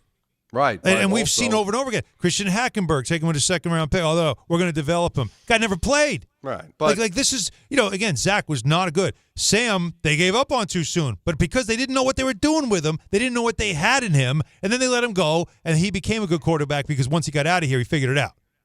Like, that's what I worry about. The recent history tells me this is not the right move. Right. I'd be singing a different tune if this was the quarterback draft from a couple of years ago. And you felt like, all right, there's some legit like quarterbacks in this draft. This is not that. We know this is not that. There's a lot of inexperienced quarterbacks who are going to opt into the draft because they have a chance to get taken at a higher spot than they will next year when there's better quarterbacks available. That's a real thing. So give me either a more experienced one that he might be older, but he might be able to play sooner because he's smart and he's been through a lot of systems. He's played a lot of college. Or let me turn these picks into other pieces, more assets that I can build up my roster, which is not very good, and then find a middle-of-the-road veteran who can just get me through it until I can get to a point where I can find a real quarterback. I just don't feel like this playing the lottery every year and hoping to hit. No, I get it. But the idea is not that shouldn't be what they're doing. What they should be doing is evaluating the quarterback position, and I think that guy's going to be great. I want him. I'm not going to miss the opportunity. I'm going to sit him. I'm not going to care what anybody says on sports radio. He's going to sit. Because if Kansas City had the same logic with Patrick Mahomes, well, he's not ready, and I already got a veteran quarterback, let's not pick him. He ends up dropping to 10, and he becomes what he's become, right? Yep. You can wait until week 17 to play somebody. You can't ignore what all the pundits are telling you to do. You can ignore the boos in the stadium if there's anybody in the stadium to watch this team next year. But if you see the quarterback, you must draft him. But what you're doing is I already know the guy can't see the quarterback. He's quarterback blind. So let's try to figure out a way to do it back door. Let's try to hack the system. How about getting people that can evaluate quarterback? And I'm not going to throw away this regime because Justin Fields didn't work out. It's possible Justin Fields wasn't going to work out anyway. That's fair. So, so if they see the quarterback, I understand you can't trust them, but you also don't want to see the next Patrick Mahomes slip through your fingers because you weren't ready. Yeah, I don't know. To take him. Yeah, like I said, I still can get a quarterback. I just don't think you take him as high as 2 in this draft. Damian Woody was on with Bart and Carlin, and he had this to say about whether or not the Jets should or not draft Dante Moore. Dante Moore is 20 years old. He's 20. He's immensely talented. He's had a very good career at Oregon so far. The one knock is, people talk about the lack of games, and that's a real knock. But if you believe in the prospect, you've done your work, and I think, and most importantly, you have a plan. If you have a plan, then you take the young man. Now, if you're the Jets and you take him, you know what I'm doing? I'm not playing him right away. I'm not making the same mistake that I've made before with, some of these other guys, whether it be Sam Darnold or Zach Wilson. I'm not doing I'm going to bring in a couple of the veteran guys who know how to play the game so I can give my young quarterback time to ease into the game and learn from some pros. And then when the time is right, then you put them out there. But you got to make sure you have the right infrastructure and a plan for whether it's Dante Moore or anybody who comes into this organization at the quarterback position. So 2 things that the Jets have not had in a long time: infrastructure and a plan. That's that sounds right. Like exactly. And Don, what you're saying is what a functioning franchise would do, right? Take him and then just kind of stash him, teach him. He doesn't have to play right away, but you feel like you got somebody that might have only gotten better in college, might have been a higher pick. How much higher than 2 can you be? Number 1? That's it. So taking him 2 is pretty damn high. But, it is. But I have seen this happen before, and we know Woody Johnson gets impatient. They did this with Zach Wilson. They did it with Sam Darnold. It's just to do this and then put it all on this kid's shoulder. As you said, he's 20 years old. He has very little experience in the college game. He has shown flashes, but in the big spot, the first time we see him in a big spot, his eyes were wide, oh my God. He wasn't ready for it. It was happening too much, too fast. He wasn't, but it doesn't mean he won't be ready next year, and that's why I think he should stay in school. But if he's itching to come out, somebody's going to draft him.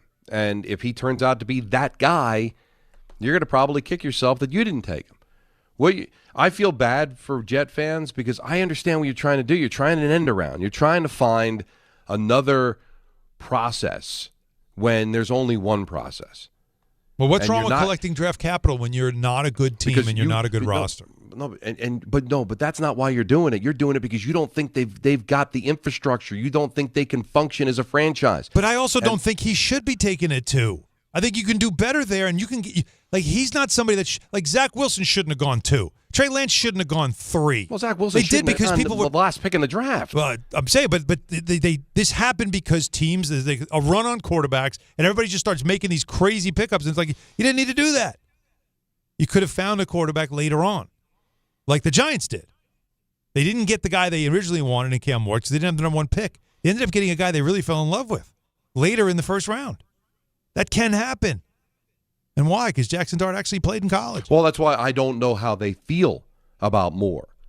But if they love Moore, then you take them. Yeah, but if they don't, I don't know. No, then that's not even a conversation. You can't just draft for need. I need a quarterback, so I'm going to hold my nose and take this guy. Mike Tannenbaum says that. He always says that. Just take one. Yeah. Well, here's why. How often do you recall, and maybe I'll play myself and you'll give me 5 examples, a team that just started putting together the pieces first and then patiently waited and got the quarterback and plugged him into the team that they'd built? Or how often is it you find the quarterback, you go, oh, my God, and you start grabbing other pieces and building around him? Well, that's what Brock Purdy became. They had so many pieces there. But that's San Francisco. And then they had injuries, and he just fell into the position and it worked. Well, San Francisco may be the but only I'm not saying team in the world. They didn't pick him to be their quarterback. No. But that just happened. But you chose the only team in the world that you can say, I don't know if the quarterback matters. Everyone they plug in is successful. But with normal teams. Jalen Hurts.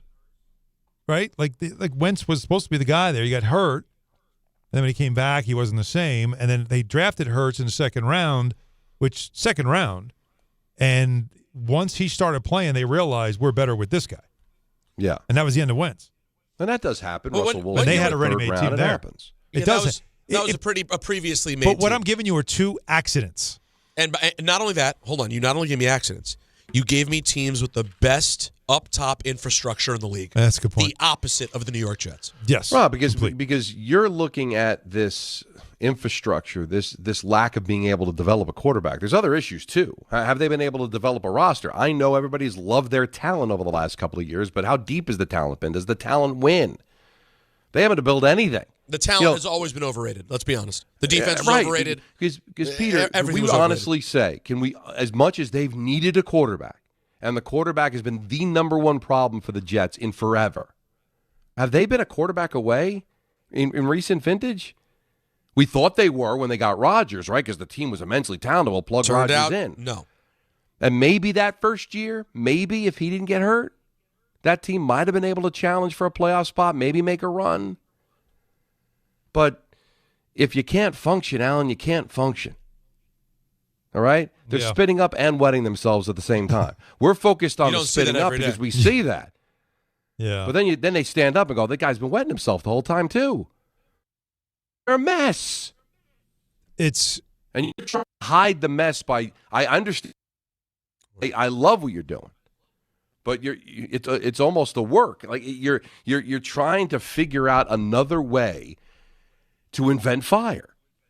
I'm trying to find a way to get a quarterback that I've seen teams do now, because sometimes you can't get him in the draft, and you shouldn't just do it because, well, that's what you're supposed to do. You just take the quarterback and hope it works out. No, why don't I use these assets smart? If I don't feel like this guy's going to help me immediately, and we already hear the urgency in their voices, and instead we have seen Indianapolis, we have seen Seattle, we have seen teams. And a couple of years ago, the Raiders did it when they got Geno. Now, I know Geno wasn't good this year, but the point is that you can still find some. Tampa with Baker. You can do it a different way. No, I agree with you. But what I don't want to see happen is they love more and don't take them because they're afraid they'll screw it up. Always still take the quarterback. You know that love. If they love them, but I don't know how a pro day can change what you saw in that game. I know, but take a look, man. Look at the history. How these quarterbacks move after the season. It just happens. It's crazy though. We put way more stock in games than they do. Can we admit that at least? Oh yeah.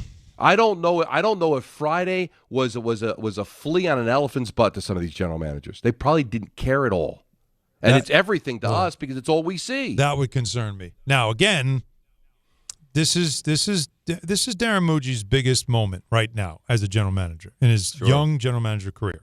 This offseason is his biggest moment, and we saw Joe Douglas have a couple of good drafts, but then when it was his big moment to do the right thing with the quarterback, he made a fatal mistake. And that led to him being gone. This is now Darren Muji's biggest moment this offseason. All right, the binge coming up. We have tons of calls to get to, and we will at 800-919-3776. So stay with us. Hahn, Rosenberg, ESPN, New York.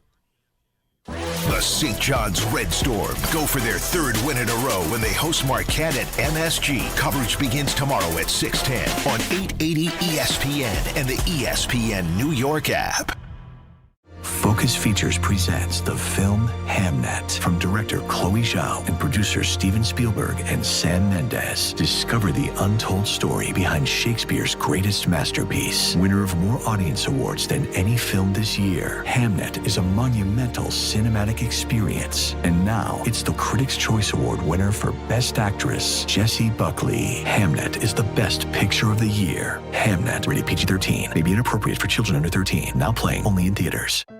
Health surprises can change your life in an instant. You've seen it happen to others, but it doesn't have to be your story. At Princeton Longevity Center, we customize actionable and proactive health plans to maximize your lifespan and take control of your health. Our Cancer Check program combines cutting-edge technology with top medical expertise to keep you ahead of potential risks. With advanced full-body imaging, genetic testing, and multi-cancer detection blood tests, we look for even the earliest signs of problems. Results are analyzed by expert physicians who craft a personalized plan to safeguard your future. You're not just a patient, you're a partner in your health journey, backed by a team committed to helping you live longer, healthier, and more vibrantly. Our programs have saved hundreds of lives and empowered countless others to take control of their health. Be proactive with your health for the ultimate peace of mind. Call 888-8000-PLC or visit PrincetonLongevityCenter.com.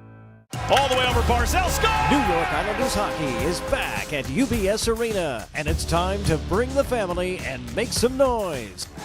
With more afternoon games this season, the Islanders have special kids-themed games and activities for young fans. Play games pregame at the park and head inside for fun on the concourse and on the ice. Tickets for the 2025-26 season are on sale now. Get your tickets at NewYorkIslanders.com. What if your instincts could pay off? With Robinhood Prediction Markets, you could put your sports IQ to work on the games you know best. It's not you against the house. It's you participating in a live market. Buy or sell your predictions all game long. Trade every play with Robinhood. Visit Robinhood.com/predict. That's Robinhood.com/predict. Futures and cleared swaps trading involves significant risk and is not appropriate for everyone. Event contracts are offered by Robinhood Derivatives LLC, a registered futures commission merchant and swap firm.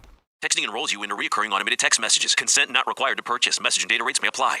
4? Man, my drives have been getting weaker and weaker. The same thing happened to me when I turned 40. Men over 40 lose more than just their golf game. Energy, strength, stamina, it all goes downhill. I got Nugenix Total T2 and started feeling like my old self in no time. America's most trusted testosterone-boosting brand is back. Nugenix Total T2. Crafted with a unique new formula that combines the ultimate free and total testosterone booster with a powerful nitric oxide booster that works in just 3 hours. Feel like a new man, leaner, stronger, with more energy and drive. Get your complimentary bottle today by texting BEAT to 369-369 now. All right, let's test this out. Wow, that's on the green, man. Looks like I got my drive back. Text BEAT to 369-369 for your complimentary bottle of Nugenix Total T2. Text now and we'll even throw in a bottle of Nugenix Thermo X, our most powerful fat incinerator ever. These statements have not been evaluated by the FDA. Product not intended to diagnose, treat, cure, or prevent any disease. And now it's time for traffic. Here's Brandy Scott. Thanks so much, guys. Pretty bad ride out there on the roads for a Monday, and especially tough over in Queens. Finally picked up that crash on the Cross Island southbound by Jamaica Avenue. Was out there for almost 2 hours. Jam there from the Throgs Neck Bridge on down. New collision on the LIE eastbound right before the Cross Island in the right lane. You're solid there from the Van Wyck. Not moving much on the Grand Central westbound over by 188th. Big accident. 2 lanes are out. FDNY is on the scene. You're stopped there from the Clearview. Best of it's the outbound George, southbound Deegan and Henry Hudson. West Side Highway northbound, some pockets of slowdowns from the 90s. Inbound George looking good for both the upper and lower decks. Outbound Lincoln and Holland tunnels about 15 to 20 minutes each. This report is sponsored by the New York City Department of Transportation. Speeding ruins lives. Drivers, watch out for pedestrians and cyclists and slow your turns to less than 5 miles an hour. I'm Brandy Scott on 880 ESPN New York. Texting enrolls you into recurring automated text messages. Consent not required to purchase. Message and data rates may apply.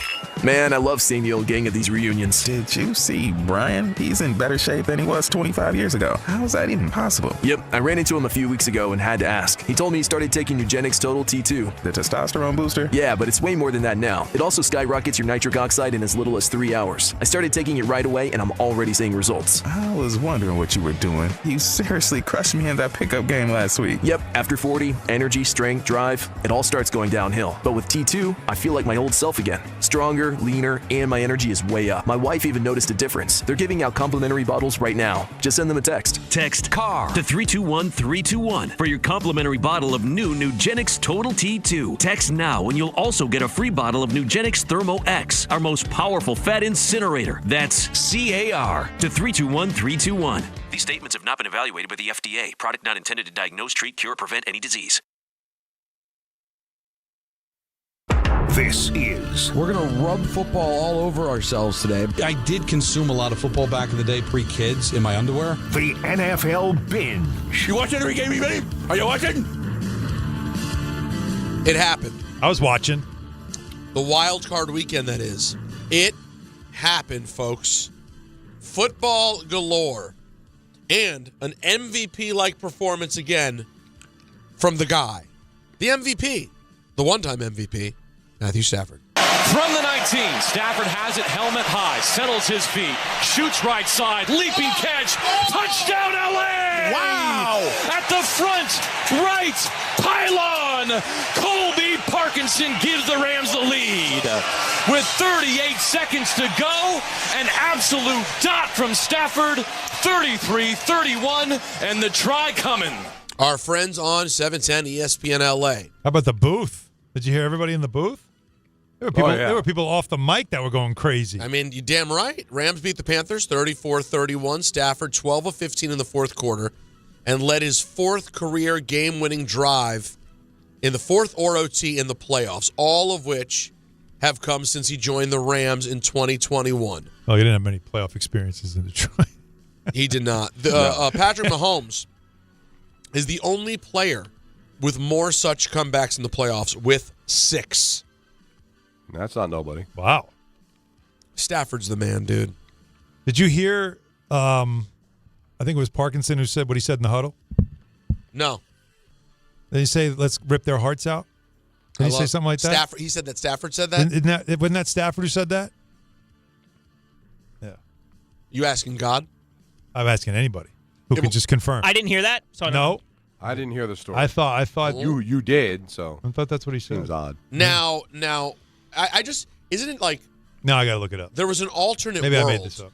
There was, it's just a funny, like, life story, I feel like. Like, there was a different version of the Matt Stafford story that did not include him dominating the NFC West and becoming a Hall of Famer. Like, or maybe he was always going to be a Hall of Famer, but it would have been one of those, oh, yeah, he put up great numbers. Yeah. Like, there was an alt version, guys. A, the one where he stays in Detroit. Or B, where he ends up going somewhere else. But it ends up just being the perfect storm, and he's going to end up being a pretty iconic quarterback now. Mm-hmm. You know what's interesting? Like you just said, like he probably goes to the Hall of Fame, does he? Like, how many quarterbacks made it to the Hall of Fame that had no postseason resume? Well, I mean, That's almost impossible, if he right? kept playing there and putting up huge numbers, he may have been undeniable. You know, Phillip Rivers will end up there with no major playoff success. I mean, it happens. A championship game. I mean, Phillip Rivers almost won a championship game. So you guys know this is not fiction. I did see this story. So when in the huddle, Davante Adams said that he said, let's go snatch their hearts in the huddle. Stafford before he threw the game winner? Yeah. That's what he said. Well, and he said, and I guess Davante then said, I smiled because I thought it was like those gangster things you say.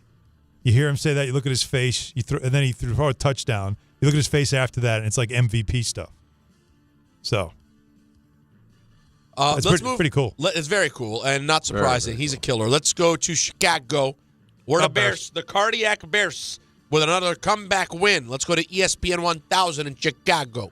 Snap back, four-man rush. Caleb with a double move, throw down the left sideline. DJ Moore inside the 5, end zone, touchdown, touchdown Bears. They've taken the lead on the Packers with 1:43 to go, 25 yards, the same connection. Week 16, a walk-off win. This connection, a 3-point lead. Wow. Wow! ESPN 1000 Chicago, the Bears pull off their largest comeback in franchise playoff history. I'll tell you the moment the Bears got Jim McMahon. Outscoring the Packers 25-6 in the fourth quarter after trailing 21-3 at the half. They win 31-27. Ben Johnson, apparently not a huge fan of the Packers. He was the head coach of the Bears yelling, bleep the Packers in the locker room after the game. Here's Ben Johnson with more on that. Like I said before, there's a rivalry that exists between these two teams, something that I fully recognize and I'm a part of. I don't like that team. So George and I have talked, and we're on the same page. It was also the Packers' largest blown lead in franchise playoff history. Chicago becomes the third team in NFL history with 25 points in the fourth quarter of a playoff game, joining the 1934 Giants and the 1992 Eagles. Listen, every Bear fan loves it, and I don't want to be that guy. I don't want to be the Michael K on the new show, but what? I don't know. Do you have to go there? You can go hate where? them, But but it was in the locker room. It wasn't on the field. Yeah, but you know what? It was in the locker room, but now you know there's a camera on. Yep. Don't tell me he didn't know there was a camera on him. Do whatever you want in the locker room. I get it. Worse things have happened. You hear some stories in the locker room, things that are said, things that are done to motivate the team. But he knew damn well that was going to go public. I don't know. I don't know if he's thinking that at the moment. I think he's got the team around him, and he wants to get them fired up. Did you play? What? Play it? Which the clip? Yeah. Which clip? Of the expletives. I don't have the expletives. Do I have the expletives clip? I do. Oh, ready? you do? Yeah. Ready? Like I said before, there's a rivalry Oh, no, not that. that I exists thought. between Okay. these two teams. I thought we had it. We can't use that, huh? Okay. Because he says it twice. Here's the thing. I'm gonna disagree with Don. I do think that we live in an era where people are too comfortable, while giving a speech, or they're at the parade, or they're on microphone on the field. I think people should really keep decorum, even though there are cameras. I'm okay. The handshake was a little nozzly. Which handshake? Him with LaFleur. The way he approached. But Don specific to the F-bomb. Oh, but that's in your huddle in the locker room. And it's going to come out. He's been like that all year. He rips his shirt off. He goes crazy. But when it comes out later, here's the difference, Don, between doing it in a speech. You're doing it privately, so when it comes out, it's going to get bleeped when it's played publicly. I just don't have an issue with it. I am not, by any stretch, being prudish and saying I can't take those words. You just beat the Packers. You hate the Packers, but I don't know. Do you have to take it to that level? You beat them. Okay. You hate them. You won. You humiliated him in the second half of the game. I don't know. There's been history here, though. When he was in Detroit, when he got the job in Chicago, and they asked him about the Packers, didn't he say always loved beating the Packers? Yeah. So this already something going on there. And those NFC North rivalries hit very hard. Legit. All right, let's keep it going, guys. Josh Allen and the Bills also make a comeback to beat the Jaguars 27-24. Gilliam behind Allen. There's the snap. There's the surge. And I think they largely let him score on purpose. There was not much impedance there as Josh Allen is in for the 1-yard touchdown run to give the Bills the lead with 1:02 left in the game. From the Bills radio network, Allen becomes the second player in NFL history with a go-ahead passing TD and go-ahead rushing TD in the fourth quarter of the same playoff game. All right, we're reaching now. Alex Smith in the 2011 divisional playoffs, Niners Saints.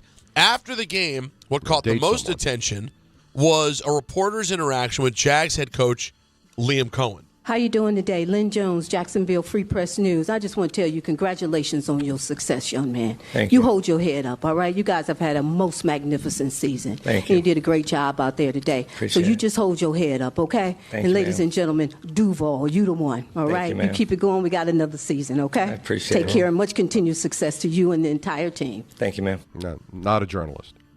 Okay. A pretend journalist. Not a real sports journalist. It was a sweet moment that should have been private. Right. That I know that's not a popular opinion. I know a lot of people thought, and it absolutely is wonderful. She sounds very sweet. She hugged him with her words, right? In a moment where he probably was depressed. And he had a frown on his face, as he should. He lost the game. But I'm with Don. That's not the place. And she didn't have a question. That wasn't a question. It was a statement. So that's all I'm saying. It's not anything like it's very sweet of her. And all of us have had personal relationships with people we've covered where after something that is devastating to them, you see them later and you just be like, hey, keep your head up, man. You had a great season. But you don't do, that's not what you do with the microphone in your hand and the assembled media all looking to write a story and finish the day. That's all I'm saying. It doesn't make her bad. It doesn't make her evil. It's very sweet, and I know why it went viral because it was sweet. And I know Pat McAfee's all the reporters who hate their sport and hate the players they cover, and this is so much better. This is really, though, that's not the time. It doesn't mean you shouldn't do it privately, but that to me is just not the time. See, or the place. I wish I had the quote in front of me again because I can't stomach to hear it again. To say Duval? Just the whole we. Well, are you a member of the team or are you covering the team? I don't think she covers the team. Well, she was there with a credential. I mean, she was covering the game. How hard do you think it is to get the credential in Jacksonville? I think she's like a local. She's from the Free Press, and I think she does maybe on television news, or I saw her at least doing a hit on television news. But that's fine. So that's fun. But as Alan said, afterward you go, hey, good job this year. But it's not her job in the press conference to prop him up. You're covering him. You're covering the event. Yeah. And then after the fact, if you want to have a personal relationship with 100%. him, but that just sounds like somebody that just, waving the pom-poms. And for anybody that supports that, like McAfee, well, that's what you want from your media. You want your media to be an extension of the team, to be an apologist for you, be rooting for you. That's not our job. And again, I've Don, told this- that if she said in the beginning, hold your head up, you had a good season, now, and then ask a question, but to say Duval and to just not have a question, that felt very out of place. For it just did. That was for a press con. Again, I'm not saying you couldn't do this privately, but in that situation, in that environment, it's not a popular opinion, but it is a real thing. That is not the place for I just think we don't know the situation or like who she is and what the relationship is. It doesn't matter. That's not the place for it. It's just not. And you have to have respect for those around you to understand that, like, I'm not asking a question. I just want to throw flowers. Great. Do that later. Yeah. That's not – this isn't a press conference. It is a question and answer session. Listen, is it small market? Yes. You're not going to hear that in New York. But, like, it was Jacksonville. Could you imagine if somebody in New York did that? Well, but they would get shouldn't eviscerated. Yeah, it would be the same thing we're doing, but much meaner. But it shouldn't be about small market, big market. It's just that you got a job to do. Yeah. But but what I'm trying to say is I don't think that's her job. I think she got a credential. Don't ask a question or don't take up time in that atmosphere because there's only a limited amount of time. There's questions to be asked about the game. That took up whatever it took up, and then the PR director's just waiting to say thanks, coach, and then he's gone. And there's three other guys who wanted to ask about why this, why that from the game, and now they didn't because we wasted our time with this yo-yo stuff that you could have done after. You could have went up to the PR director and said, "Could I just get a second with the coach after? I just want to congratulate him on a great season."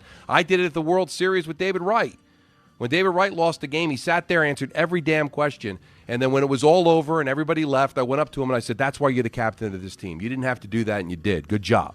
I didn't ask a question in the middle of the scrum. Hey, David Wright, great job answering those questions, man. Go Mets. I just think we're overanalyzing. They dragged me out by my short hairs. But she's like a 75-year-old lady who works for the Free Press in Jacksonville. You're missing the point. You're missing the point. There's not small market, big market. It's now there's pretend land, and then there's the real one. It's the they NFL were living playoffs. in pretend land. I mean, it's not the most guys. It's the NFL playoffs. Yeah, it is. It's not like week 7 in Jacksonville where it's like Carolina versus Jacksonville. Nobody's really paying attention. It is a playoff game. On the flip side, it's also not about the nuclear codes. Okay, it's about the end of the Jaguars. That's a whole other conversation. So why we all even know do we're it? playing in the toy box. We all know that. Yeah, exactly. There are all still the things that are going on in the world right now. Why even have a press conference? No. Just play the game. We'll all shake hands. We'll pray after, and then it'll all be over. Don't have to ask any questions. The game's over anyway. There's more important things going on in the world. She's but an absolute in this sweetheart. particular moment, it's a big moment for Jacksonville. Playoff loss. Jobs are won and lost. All right, based on what happens here, Peter. Let's close it out with San Francisco and Philadelphia. Quite the day for Robert Saleh and the Niners defense. Hurts shotgun snap. Hurts steps up middle. Knocked away by Eric Kendricks. The 49ers take over on downs. Do you believe in this team? What a play. The defense asked time and time again. 2 interceptions thrown by the 49ers. George Kittle's devastating injury in the second quarter. And now the offense comes out on the field and they can put this thing away here in Philly. That's from KNBR. The Niners beat the Eagles 23-19 to take out the Super Bowl champs and advance to the divisional round game. 3 lead changes in the fourth quarter. George Kittle, torn Achilles. He will miss the rest of the season, of course. And also, speaking of injuries, guys, we talked about how the Bills not at their best. Wide receiver Gabe Davis, torn ACL. Oof. Another weapon gone for Josh Allen. Now, speaking of dominant defensive performances, the Patriots defense smothered Justin Herbert. We talked about it in our picks, guys. His O-line has been struggling to protect him all year. They've had injuries. They've had problems. And that continued as the Chargers' offense struggled and Drake May threw the game's only touchdown. Here's Justin Herbert on why they weren't able to get that win. Yeah, I don't know. I haven't figured it out yet, and hasn't happened, so we'll have to reevaluate and see what happens. Yeah, tough day for the Chargers. That'll do it for your NFL binge. Wild card weekend, kids. Very good. Thank you. Excellent. That was outstanding. Calls to get to 800-919-3776. I'm sure people have an opinion about, again, that reporter we talked about. To be clear, we all agree. A very sweet moment, but just not the right moment. Stay with us. Don Hahn, Rosenberg, ESPN New York. When it comes to meat and seafood, selection matters, and no one beats Wild Fork Foods. To everyday essentials, to high-quality steaks, to seafood and more, every product is blast frozen to lock in peak flavor and freshness, so you get restaurant-quality meats at home for amazing prices. Shop in person at 7 locations across Long Island and New Jersey, or you can order online for same-day delivery. It's easy, it's convenient, and the prices are wild. WildForkFoods.com. Finding great candidates to hire can be like, well, trying to find a needle in a haystack. Sure, you can post your job to some job board, but then all you can do is hope the right person comes along, which is why you should try ZipRecruiter for free at ZipRecruiter.com/ESPN. ZipRecruiter doesn't depend on candidates finding you. It finds them for you. Its powerful technology identifies people with the right experience and actively invites them to apply to your job. You get qualified candidates fast. So while other companies might deliver a lot of hay, ZipRecruiter finds you what you're looking for. The needle in the haystack. See why 4 out of 5 employers who post a job on ZipRecruiter get a quality candidate within the first day. ZipRecruiter, the smartest way to hire. And right now, you can try ZipRecruiter for free. That's right, free at ZipRecruiter.com/ESPN. That's ZipRecruiter.com/ESPN. ZipRecruiter.com/ESPN. ZipRecruiter. Hey, sorry I missed you. Your call is very important to me. Just not as important as the New Jersey Lottery's Green Ball promotion being back on Pick 3 evening drawings. See, if the green ball's drawn, that's a free second chance to win? So, yeah, you get it. It's only through February 1st, though, so try me after then? Must be 18 or older to buy a lottery ticket. Please play responsibly. If you or someone you know has a gambling problem, call 1-800-GAMBLER. For game odds and promotion details, visit njlottery.com/pick3. Ox Spine at New York Presbyterian is always in pursuit of a better way to heal the spine. We're getting more people moving again with minimally invasive, non-surgical, and surgical treatments with innovative solutions for every back and spine condition and your unique needs. Expert spine care is available now across New York City and Westchester. Find a doctor at nyp.org/oxspine. Stay amazing. New York Presbyterian. Every 40 seconds, a child is reported missing. Find the Children is a nonprofit organization dedicated to helping find missing kids. You can be a part of their mission by donating your unwanted car. Call 1-800-294-0222. You'll receive the maximum tax deduction, and we provide fast, free pickup. Call 1-800-294-0222. Donate your unwanted or unused car. Call 1-800-294-0222. This advertisement was paid for in partnership with Cars R Us and Find the Children.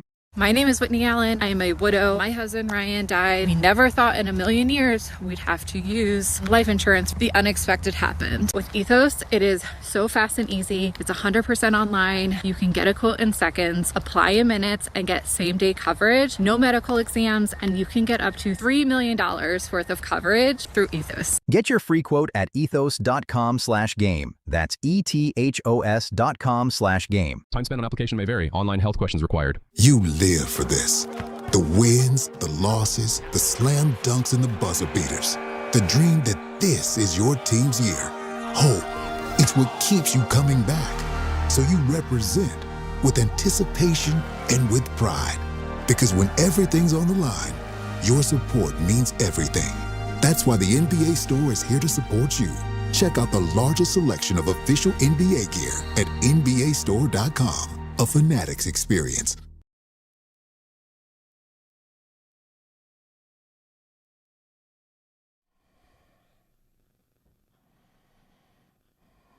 Now, I love this.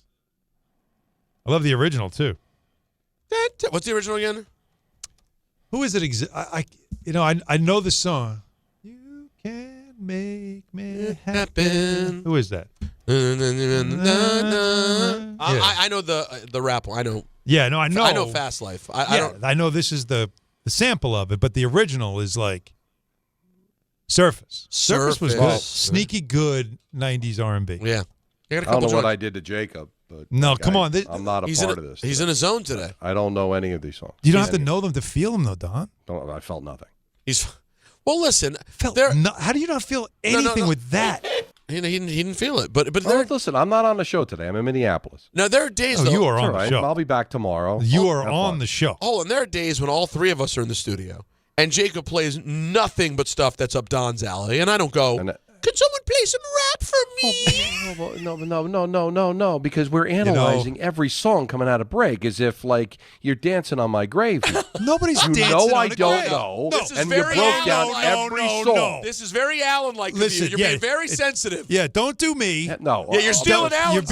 You know what? You're really being. If this you're was doing once, a good I me didn't right say now. anything the first 3 times it happened. Now, then, like, the 4th time, it's like, all right, we're going to just break down every. No, but he's playing like the greatest hits off Ozzy's Boneyard. I don't and you're going 5 years deep into an album talking about a documentary that nobody saw. No, right? I made a comment. But we just go, hey. Make a comment, hey, nice choice. I don't sit there and go find somebody to engage in conversation and purposely leave out 1/3 of the show. I don't like this at what's all. happening Do here what you tonight. got to do, brother. No, it's working out. You know what, Peter, we're not allowed to enjoy our music. That's right. We can't unless we can all like it at the same time. You can. Or unless Don likes it and we just have to tolerate it. This was put together. It was not intentional. I was late to the meeting because I had a scavenger hunt for lunch today.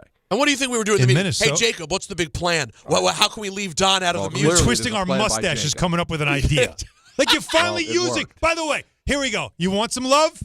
You're finally using my Christmas gift. Look at you, and you look gorgeous.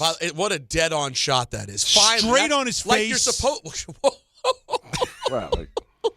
all right. I don't want to get all into Don's That activities. is quite the gift. I will say that is quite the gift. Listen, Don, what are you doing? I aim to please. What are you doing?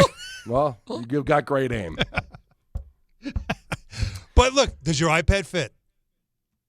It fits sideways. If it's sideways. But it's supposed to fit. But that's the right way. That's how you want the camera, the full That's shot. how it works.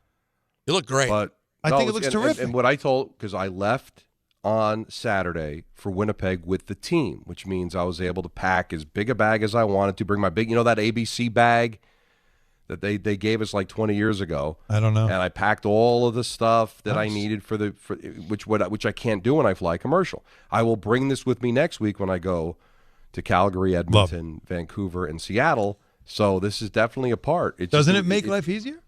Like, think about it. You don't have. Never mind how life easier. Look at the shot, man. The shot's gorgeous. Gorgeous shot. Like you're supposed to. It's a money shot.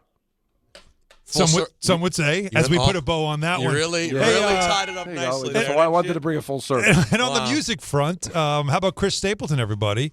His right All-American Road Show is coming Now to we're all Northwell at Jones Beach Theater on Wednesday, August 26th. And ESPN New York has your chance to score tickets on the ESPN New York app. Just find the contest tile, submit your entry. It's brought to you by Live Nation. Tickets go on sale this Friday at 10 a.m. at Ticketmaster.com. Don's busy that day, in case you wanted to go with him. Was that true? No, I just could tell by the way he was reacting to it. 800-919-3776. Jose in Connecticut's been on hold for a while. Jose? What's up, baby? Hey, my guys. Love you guys. But, man, and I'm going to preface by saying I don't like Pat McAfee. I don't like anything about him. But this is the one time I agree with him. And I'm going to give you some three quick points why. Like, number one, I agree with them. Like, sports writers, and sometimes Kay will admit to this. They act like curmudgeons. Like they're in the war zone reporting on like foreign international no, you're right. wars, right? You're right. And it's like and like this is one 20-second clip of a lady, by the way, who's actually made more waves than all of these robotic questions that are asked. That too. 90% of the questions are like irrelevant. It's only like 2 or 3 questions that are important. And number 3, and I'm sorry, like I just got to say, I'm a consultant for businesses, and I always tell the same thing. People got to adapt. This is why print media is dying. Like people like McAfee, who I don't like, are adapting to what's happening. So it's okay to have one quick 20-second clip from a lady with 85-90% of the regular robotic questions, right? It's just not what it's for. That's not the forum. This is not a Why chance not, to though? compliment. That's It's my just, question. Why I have not? a job to Like, do. You might think the media sucks, okay? And I can tell by your tone No. you think we're all worthless hacks, I okay? don't. I didn't get Because that. that guy I didn't in get that at all. Jacksonville has a job to do covering the team to find out information that he has to put back to his editor or send back to his radio station. That's his job. All right? I agree. Some questions are stupid because the quality of journalists obviously is in the eye of the beholder. Not everybody is good at their job, but they have a job to do. And that job is not to sit there and compliment the coach. That's not what it's there for. If you want to do it afterward, you want to send him an email, you want to make a phone call after. But in that particular forum, it's to ask questions about the game. That's what it's for. What the caller's saying, and it is compelling, is that maybe you need to adapt to what that time is for. Maybe to some degree, it's also going to be for content creators who just ask other kinds of things. I am just going to say, and you can go ahead and do the drop or whatever you want to say. No, you guys know I was a sports writer for a long time. I was in these situations. Yeah, exactly. I was in these situations.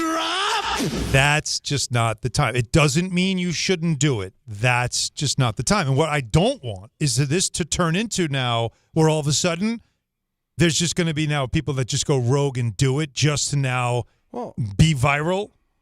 And that's just that it can't be that way. Should it also be combative and curmudgeonly? No, I agree with what Jose said.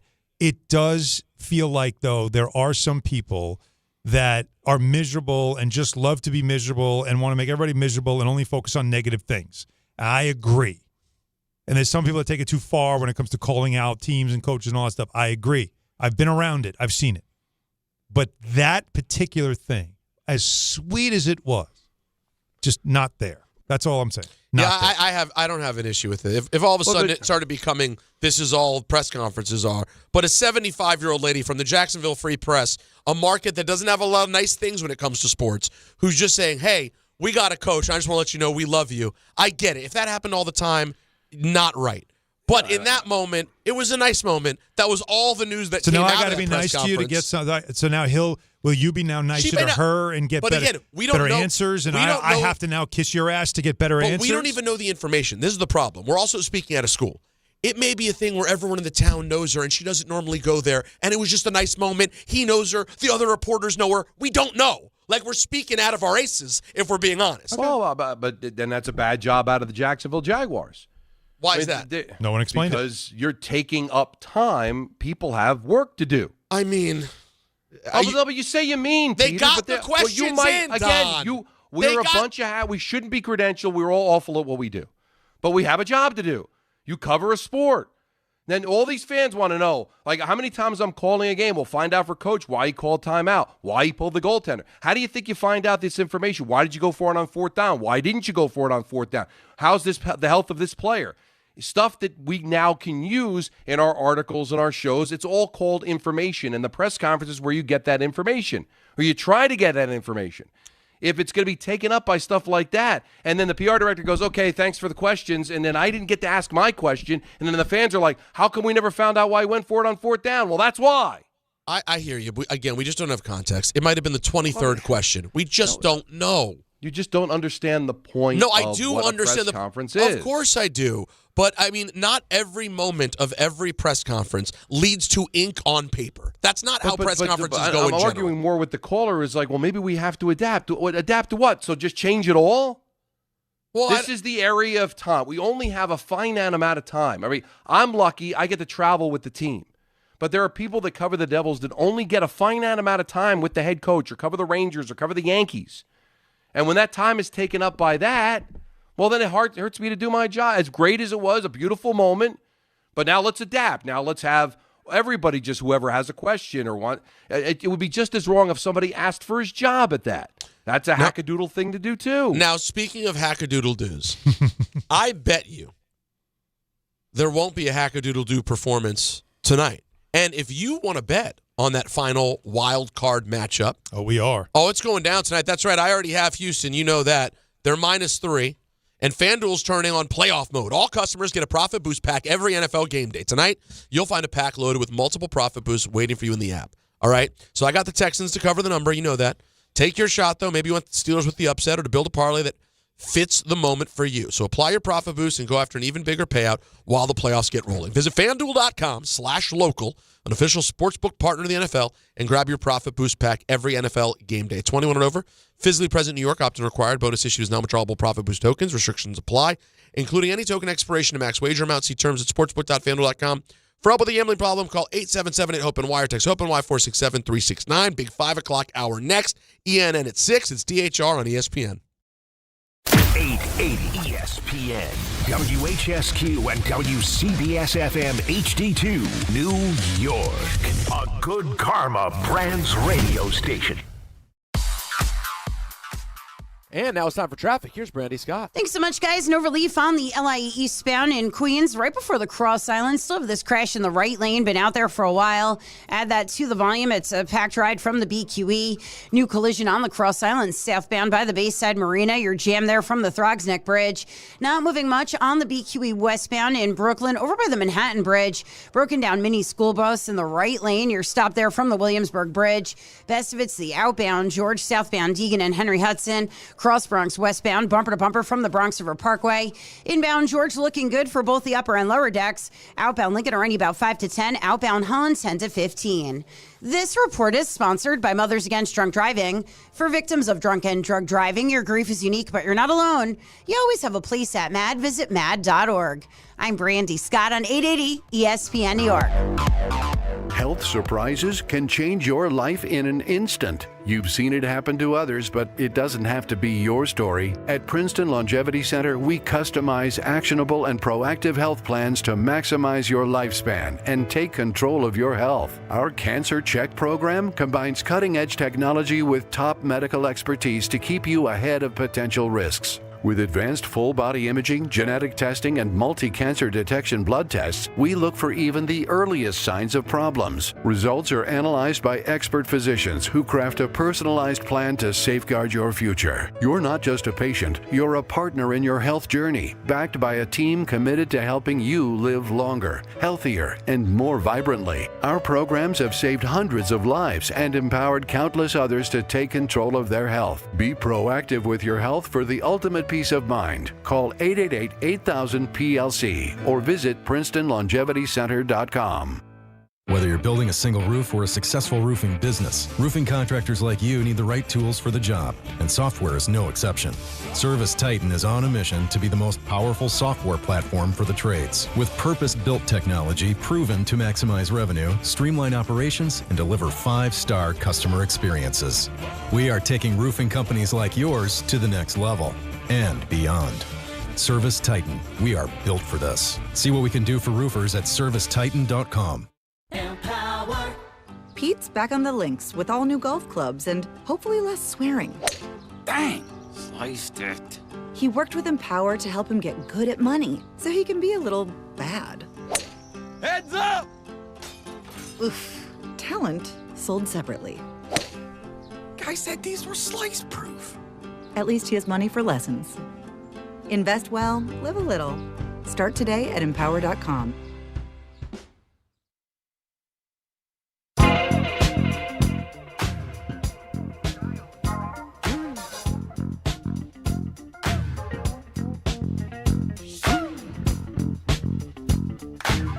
.503 in the big city with Don LaGreca and Peter Rosenberg. I'm Alan Hahn. 800-919-3776, of course, is the number. And how about right now, as we get you ready for the evening, we give you Game Time, brought to you by Tullamore Dew Irish Whiskey, because when it's game time, Donnie. It's Tully time. Is he there? It's Tully time. Yeah, it's Tully time. Tully time. Anybody excited about the Rangers? Hockey Anthony? Roger. I'll watch. They're back home. Great. That's Go watch. usually good news, isn't it? No. They face the Kraken. Doesn't matter who they face. I guess the coverage immediately follows us on 880 at 6:30. That's right. We are a 6:30 vehicle today. And Don is in Minnesota. Why?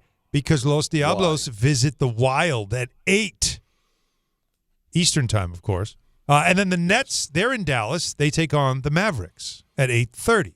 Tullamore Dew, the original triple distilled, triple blended, triple cat. Don't forget there's a Monday Night Football game tonight as well.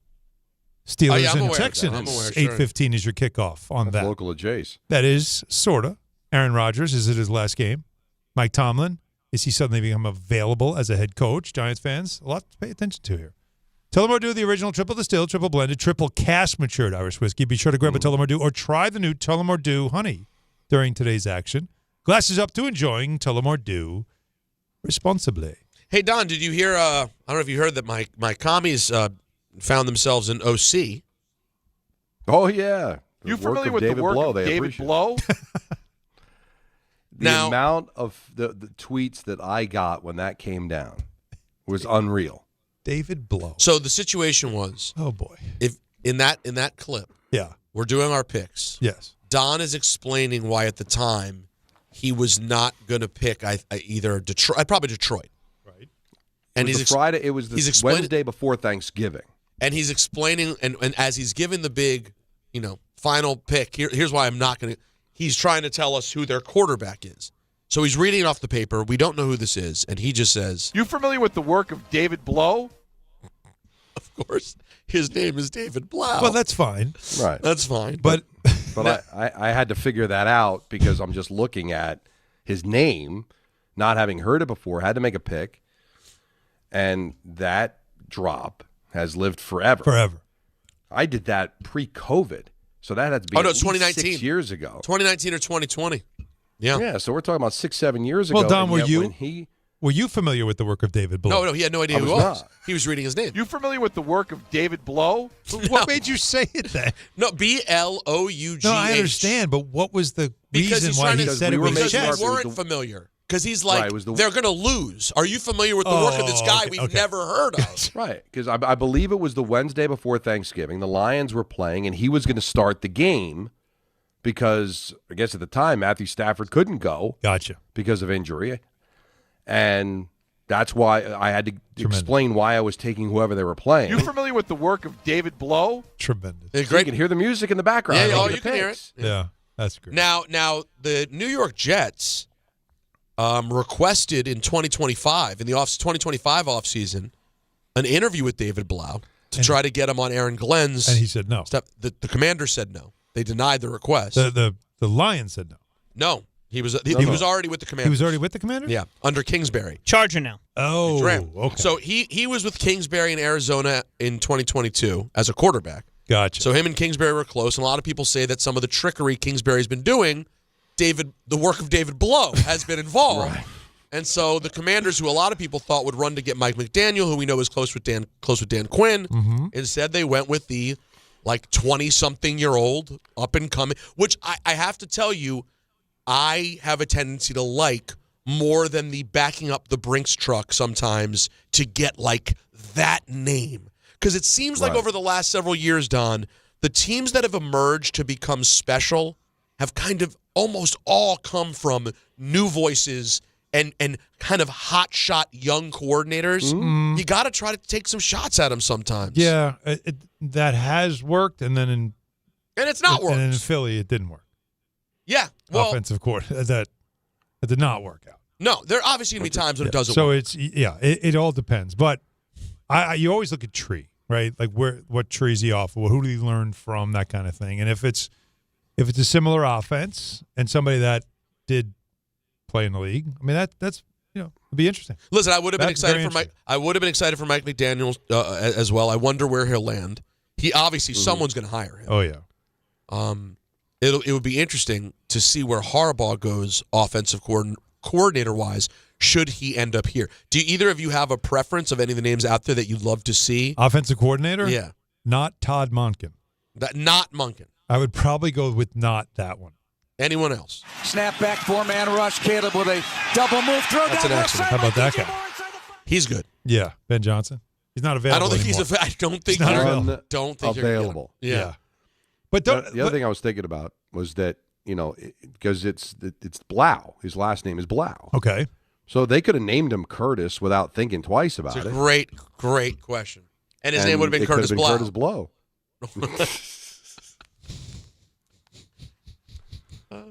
But no, I do not have an offensive coordinator that jumps to mind. Don, you're I can very tell you much in the show today. Don, I would like you What to do put. you mean? I would You like- are. I would No. like- You were saying before you're not in. You're not. You are in. Yeah, you're No, fully. I've been strategically left out of things. Strategically. But he thinks we planned. Yeah. What did we strategically do? Well, no, Jacob playing popular hip hop songs he knows Don wouldn't know, and then you guys kibitzing about it, and I feel left out. And then we kibitz about it. He's left out. And he can't join the fun. Now you think we talked about this during like the show meeting before you got there? No, I don't think. You know that we don't plan anything. Yeah, you know, all we do is talk about what I ate from the grocery store. What did I buy? I think Jacob planned this all weekend. I said I'm going to show Don. Wow. We're going to leave Don out today. It's crazy because I hold it highest regard, not even for my resume, not the fact that I work at ESPN. It's the fact that Don said he would let me DJ his wedding. That's right. Oh, I heard that. And not only that, but for how old are you, Jacob? 33. And where are you from? Harlem, New York. Jacob is a 33-year-old black man from Harlem, New York. Mm-hmm. And on the regular, just drops songs that makes Don's heart sing. And then he has one day when he plays some hip-hop records. Where he just and feels like, let me go here. And Don there goes, were oh, certain it's hip-hop. coming after me. Hip hop that I don't know, but That's apparently most. popular enough for you guys to analyze. Yes, very much so. Just because I recognized a sample that was an earlier R&B song? And you know that's Alan's wheelhouse. You know 90s R&B. Oh, come on. It's too easy. Fish in a barrel. Also, too, Anthony has the biggest gripe on the show because has no interest in music, but yet we still drill it every day. Oh, and he gets That's a great point. and he hates it all. He's already is he already starting to spasm over there? I think he lost it after the first segment at 3 o'clock. But that's kind of on him because, like, how do you not have music in your life? What's the matter with you? Yeah, we know Don would take music over sports. I didn't say anything. How am I getting strays for saying Listen, absolutely that's your partner. nothing? That's your partner in there. You I guys didn't fight do a it out. thing. See? You're on the This other is side of all the glass. part of You have Jacob's it out. plan this weekend. Here you go, When Don. did you hatch this? Saturday? This is what game chaos. was being You know played how, when you hatched Alan, this you know plan? from the old shows, you know how I'd have it. How we come back? Silence. Yeah, that's how Show he likes it. sports time. Let's go. Don, here's a rap beat we know you'll Boy, know. those 90s, that's crazy. That was like 30 years ago. Oh, no, it's coming after now us you again. can see, now we're old men.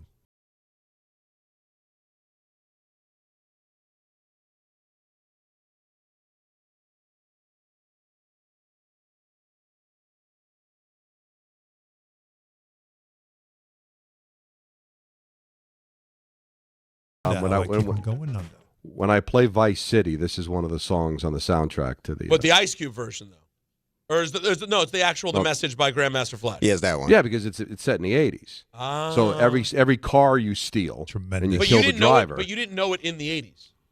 No. What are you stealing? Like an '86 Buick Regal? What are we stealing?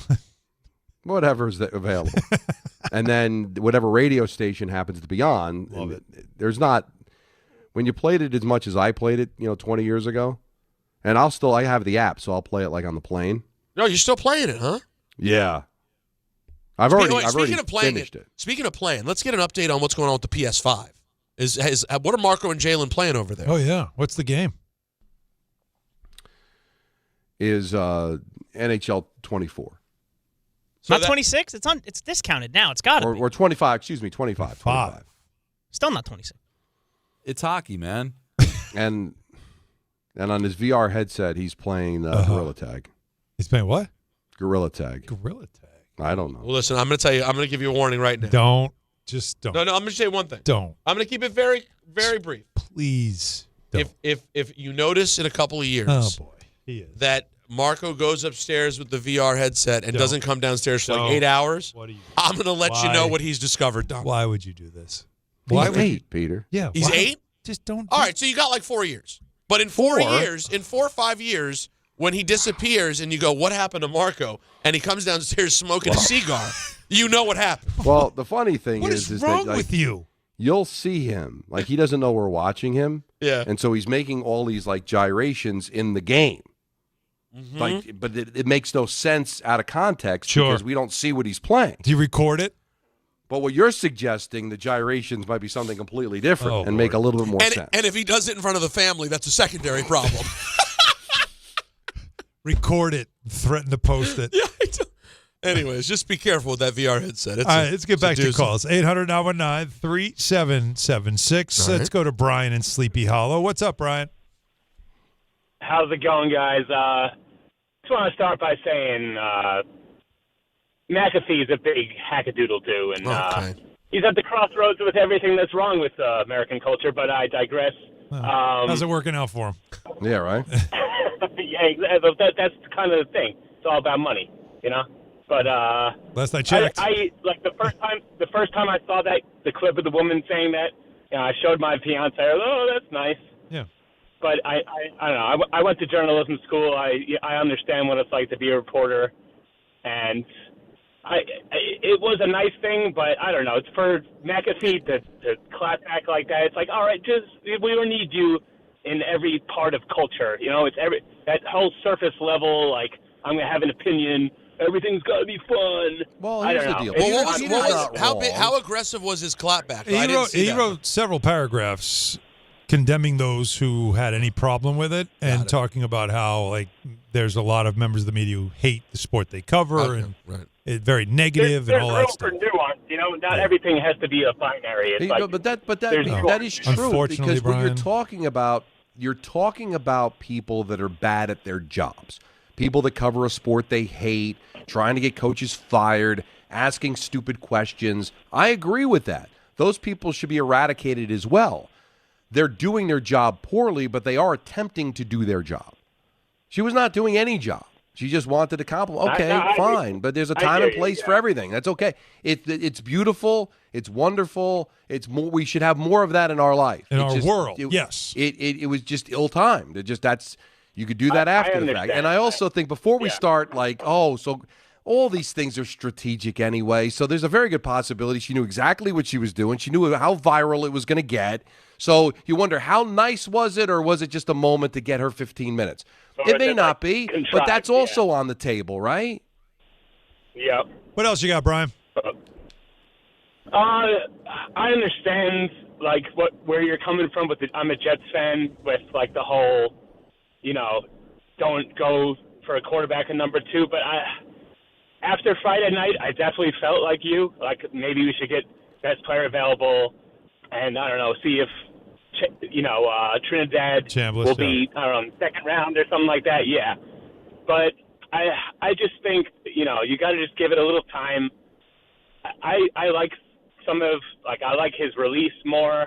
I like he's definitely raw, and he could put on, like, about 20 pounds. But I don't know. I think we should draft him because we don't have to trade up to get him. If it was trading up for him, no way. But, you're only here a couple of times at number 2 spot. And you can't, you said he's raw and you like the release, right? Yeah. Now, Brian, everything you're saying makes sense for a competent organization. Right, Brian? I know, but it when are you going to make your way out of it, though? You're just eating the tail. You gotta take a shot at some point. Yeah, the problem is when you said, and thank you, Brian, when you say, well, you only get here a certain amount of times. They get here a lot of times, guys. They've been in the top 10 every year. Like, they always have these picks. And so you can't say, oh, well, you're not here that often. No, they are. They were only here a couple of years ago, and they made a mistake there. That's all I'm saying. I'm saying is you could take that pick, and you could turn it into more picks that can make you better and still get a quarterback later. In fact, you could still get a quarterback and take him too high, but it won't be too high. But I'm saying you can't and I actually think Chambliss has something else that goes beyond his release point and his athleticism. There's something about him that I saw in that game that he went toe-to-toe and had a chance to win. A team that shouldn't have been there. A team that had no chance winning that game. And he was right there against a great defense, and he was that close to going to the national championship, man. Oh, right, and so there's something more in him that I think can look like you put him with the Jets, and he might actually be able to survive it better than somebody who has a great release point and has very athletic, but is a box of rocks, and I got to teach him. But we're all putting so much stock in what we're seeing in these games. Well, but the games matter, don't they? Well, they do, but Beck could go out there and beat Indiana. Is he getting drafted too? Well, no. He's getting drafted. He's going to play in the national championship game. He's getting drafted. But no, he's not going to get considered drafted where you're talking, and he might win the national championship. Where am I talking? Not number 2. Exactly. I'm not taking. I didn't say I wouldn't right. take I don't know Chambliss where number he's going two. to be taken, but you don't hear him talking Take him old later. or whatever. But I'm just saying, I think we're putting too much stock in these games. Well, I disagree, Don. I think these games, not like a game against Penn State in the middle of the year. I'm talking about a game with so much on the line, so much intensity. Like this is as close to NFL when it comes to intensity, people watching, the amount of preparation, all of it. Like that's as close to the NFL as you can get in a college game. And how does he look? Does he look overwhelmed? Does he look surprised? Does his flaws show? Or does he rise to the occasion? Is he the reason why his team can win? Yeah. I mean, Chambliss took that team down the field and had a chance to win against a really good Miami defense. That tells me there's something to him that I need to know more. I wish it was more about that, but it just doesn't seem you don't like think so? it is. No, look at the history. But a pro day, you can learn a lot about him. I sit down with him. I spend some time with him. I'm going to learn more about him in that situation in a controlled environment. Well, then explain to me why these guys move more after the season than they do during the season. I'm telling you, we're gonna look. I might be wrong about this, and I'll be here if I am. But when we get to the draft in April, let's see if we're still talking about the same players. That was weird. And let's see if we're still talking about them in the same order we're talking about them now. It happens every year. And then all of a sudden something happens, a conversation, a pro day, a Wonderlic test, an interview. And then all of a sudden we're sitting there in April and we're like, whatever happened to that guy we were talking about that was going to go in the first round? No, I get what crazy. you're saying. How often, though, do we see, because this is the first time we've had expanded playoffs, do we see a quarterback that's considered high up there that we're seeing in these pressure situations? Joe Burrow went number one. Trevor Lawrence went number one. Right? How many of these quarterbacks that were drafted high were also playing for a national championship? Yeah. Right? So that's definitely created more opportunity. Sure. I think it's just allowed us to see them under pressure. Danny in Centerport. Hey, Danny. Hey, guys. How we doing? Good. So how do you feel about this, Danny? You're a diehard Jets fan. You know what, Alan? Before I get to my quarterback point, and I appreciate it because you guys are my therapy, and I don't have much left in me, man. But it's just, Alan, there's another 5 months, man, of my life that I'm never getting back. And I just feel like there is no end in sight. It's so sad, man. Like, you guys have your algorithms in your phone that you follow. And, of course, one of mine is the Jets and the memories. My algorithm starts flashing to me this week of 15, 16 years ago of John Hall making a kick, to beat the Colts and things that I was 40 years old then, man. I'm 55, 56 years old. I just can't believe that is another 5 months of my life that is just gone, wasted. I watched every minute of every game yesterday, and I just sat back and said, I don't even know what the feeling would be anymore to watch my team in this predicament. Just to enjoy, some gratitude, man, out of this. It's just sickening, so past that, let's get to the quarterback, right? I understand everything you guys are saying. It's all valid, the drafting and where and this and that. You know what? The one thing that this regime did was get rid of those guys and get these picks. So I'm sorry if I'm being stupid, if I've had enough. But the bottom line is, go stockpile a couple of these picks and go get a proven quarterback, because we cannot get in this hamster wheel again. We cannot get a quarterback right now and hope to develop him, hope to get it right, and he becomes something in 2, 3, 4 years from now. We don't have that. There's nothing left for us to do. There'll be an empty stadium and another coaching carousel, because it's just going to fail.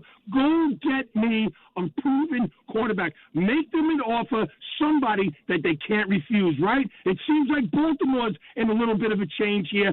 Go get Lamar Jackson. Go get Mahomes. Go get Burrow. Give them whatever the hell they want, because we need something proven here, man. We can't do this anymore. I just can't, man. It's so disheartening, guys. Danny, I hear it. Alan, I hear it, it's Danny. so messed up, man. I hear it, man. Like what you're saying. Thank you, Danny. And I guess like Don is using logic and reason, and you can hear it. Danny doesn't have any of that. I don't have it either. So that's why I just like. But it's still I not don't going want to get you the result what you Danny want. said, the hamster wheel. That's my fear going into this draft and this offseason process is that hamster wheel again of got a number 2 pick, take the best quarterback available, see if he can turn into a star. He sucks. Got the number 2 pick, take the best quarterback available, see if he's good. Can I add to the hamster wheel? No, he though? sucks. Hamster wheel. Let me add that next ripple, the same hamster wheel. Oh, my God, a legend's available. Let's get him. We bring him in. Doesn't work out. Back to another pick. Either way, it's 50 cents in one hand, half a dollar in the other. It's not working out either way. Yeah, you tried it with Favre. You tried it with Rodgers. It worked to an extent with Testaverde because that's when you had a functioning organization. Right. Yeah. But you're trying to get around the fact that they don't know what the hell they're doing. So whatever the plan is, they're going to soil themselves. So I appreciate your effort, but right now it's making sure you get the right people in place or hope you have the right people in place. Yeah. Well, if you don't, then nothing is going to work, to Peter's point. That's that I guess that nothing working. That's the part that I think I'd put my money down on versus anything else. Hey, we talked Burrow, right? And if there's some scenario, of course, Burrow. But outside of Burrow and Lamar Jackson, who I don't think Baltimore, I think they made their choice who they wanted to keep. That's why they let John Harbaugh go. Right. I agree. What quarterback's available? No one that is going to move the needle or give you any movement. But somebody that can get you down the road until you are in a better position to find another quarterback, like somebody better. There's somebody capable, because what we learned this year is that Justin Fields was not capable. More of your calls coming up. We'll get the latest on John Harbaugh, the list of teams he's already talking to, and how soon he can come to a decision. So how much longer do you have to wait as a Giants fan? The latest on that and more next on Hahn Rosenberg, ESPN New York. Hey, sorry I missed you. Your call is very important to me. Just not as important as the New Jersey Lottery's Green Ball promotion being back on Pick 3 evening drawings. See, if the green ball's drawn, that's a free second chance to win. So, yeah, you get it. It's only through February 1st, though, so try me after then. Must be 18 or older to buy a lottery ticket. Please play responsibly. If you or someone you know has a gambling problem, call 1-800-GAMBLER. For game odds and promotion details, visit njlottery.com/pick3. If you've been injured in an accident that wasn't your fault, then you need a lawyer who knows New York's unique personal injury and workers' compensation laws. At the Parisman Firm, they have decades of experience handling all types of accident cases and a proven track record of delivering huge results. Their team has already recovered nearly $1 billion for injured New Yorkers. From construction to car accidents and slips and falls, they've got you covered. Call the Parisman Firm now at 718-WORKERS, where your case is their cause. Get the justice you deserve today. Hey, football fans, picture this. You bet on your favorite player to score the first touchdown in the game, but his teammate scores instead. If this happens, BetMGM wants to give you another chance at the end zone. With BetMGM's Second Chance promotion, you'll get your stake back if your first touchdown scorer scores second instead. Really? That's right. Bet on any pro football player to score the first touchdown of the game. If you're right, you win. If your player scores second, you get your stake back in cash. With BetMGM's Second Chance offer, you have a chance to keep the fun going after the first player crosses the goal line. Try a first TD scorer wager with confidence today. BetMGM. Make it legendary. BetMGM and GameSense remind you to play responsibly. See BetMGM.com for terms. 21 plus only. New Jersey only. Existing customer offer. Subject to eligibility requirements. Rewards paid back in unrestricted withdrawable funds. Gambling problem? Call 1-800-GAMBLER. At City Harvest, we believe no New Yorker has to go hungry.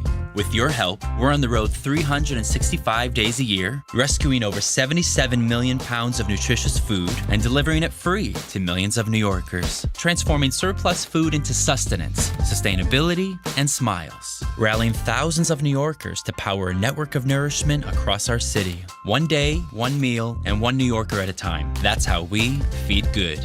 Donate at cityharvest.org. At Uline, the prevailing opinion is, if you don't live it, you don't believe it. The people at Uline believe in hard work, and they live it by being there 24/7 to answer your call, having 41,000 items in stock, and offering same-day shipping from 12 locations across North America. Business owners, sellers, buyers, shippers, and packers believe it.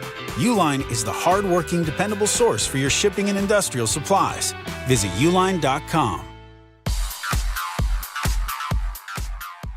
And now let's take a look at the traffic with Brandy Scott. Thanks so much, guys. Not an easy ride out there on the roads, no matter where you're headed. We'll start off in Nassau County. Wantas southbound at a standstill heading over to Hempstead Turnpike. A crash in the right lane. You're stopped there from the Northern State. BQE westbound. They picked up that broken down mini school bus over by the Williamsburg Bridge in Brooklyn. But now we've got a new one on the eastbound side over by McGinnis Humboldt. Delays are starting to back up onto the inbound Gowanus. Best of it's the outbound George, still the southbound Deegan and Henry Hudson. West Side Highway northbound, just a bit busy from the 79th Street Boat Basin. Inbound George, no issues for both the upper and lower decks. Outbound Lincoln already about 5 to 10. Outbound Holland close to 15. This report is sponsored by the New York City Department of Transportation.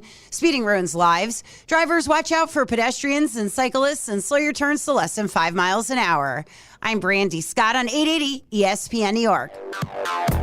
Looking for the best meat and seafood at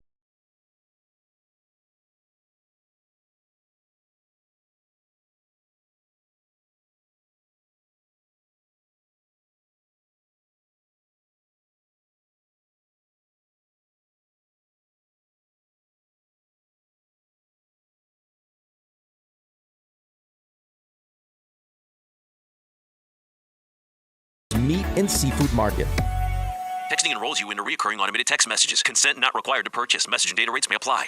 4? Man, my drives have been getting weaker and weaker. The same thing happened to me when I turned 40. Men over 40 lose more than just their golf game. Energy, strength, stamina, it all goes downhill. I got Nugenix Total T2 and started feeling like my old self in no time. America's most trusted testosterone-boosting brand is back. Nugenix Total T2. Crafted with a unique new formula that combines the ultimate free and total testosterone booster with a powerful nitric oxide booster that works in just 3 hours. Feel like a new man, leaner, stronger, with more energy and drive. Get your complimentary bottle today by texting BEAT to 369-369 now. All right, let's test this out.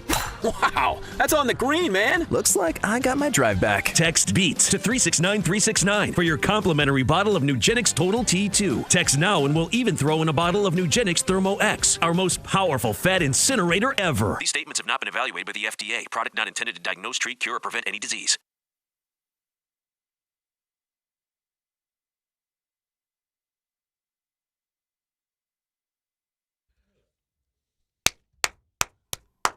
We were wondering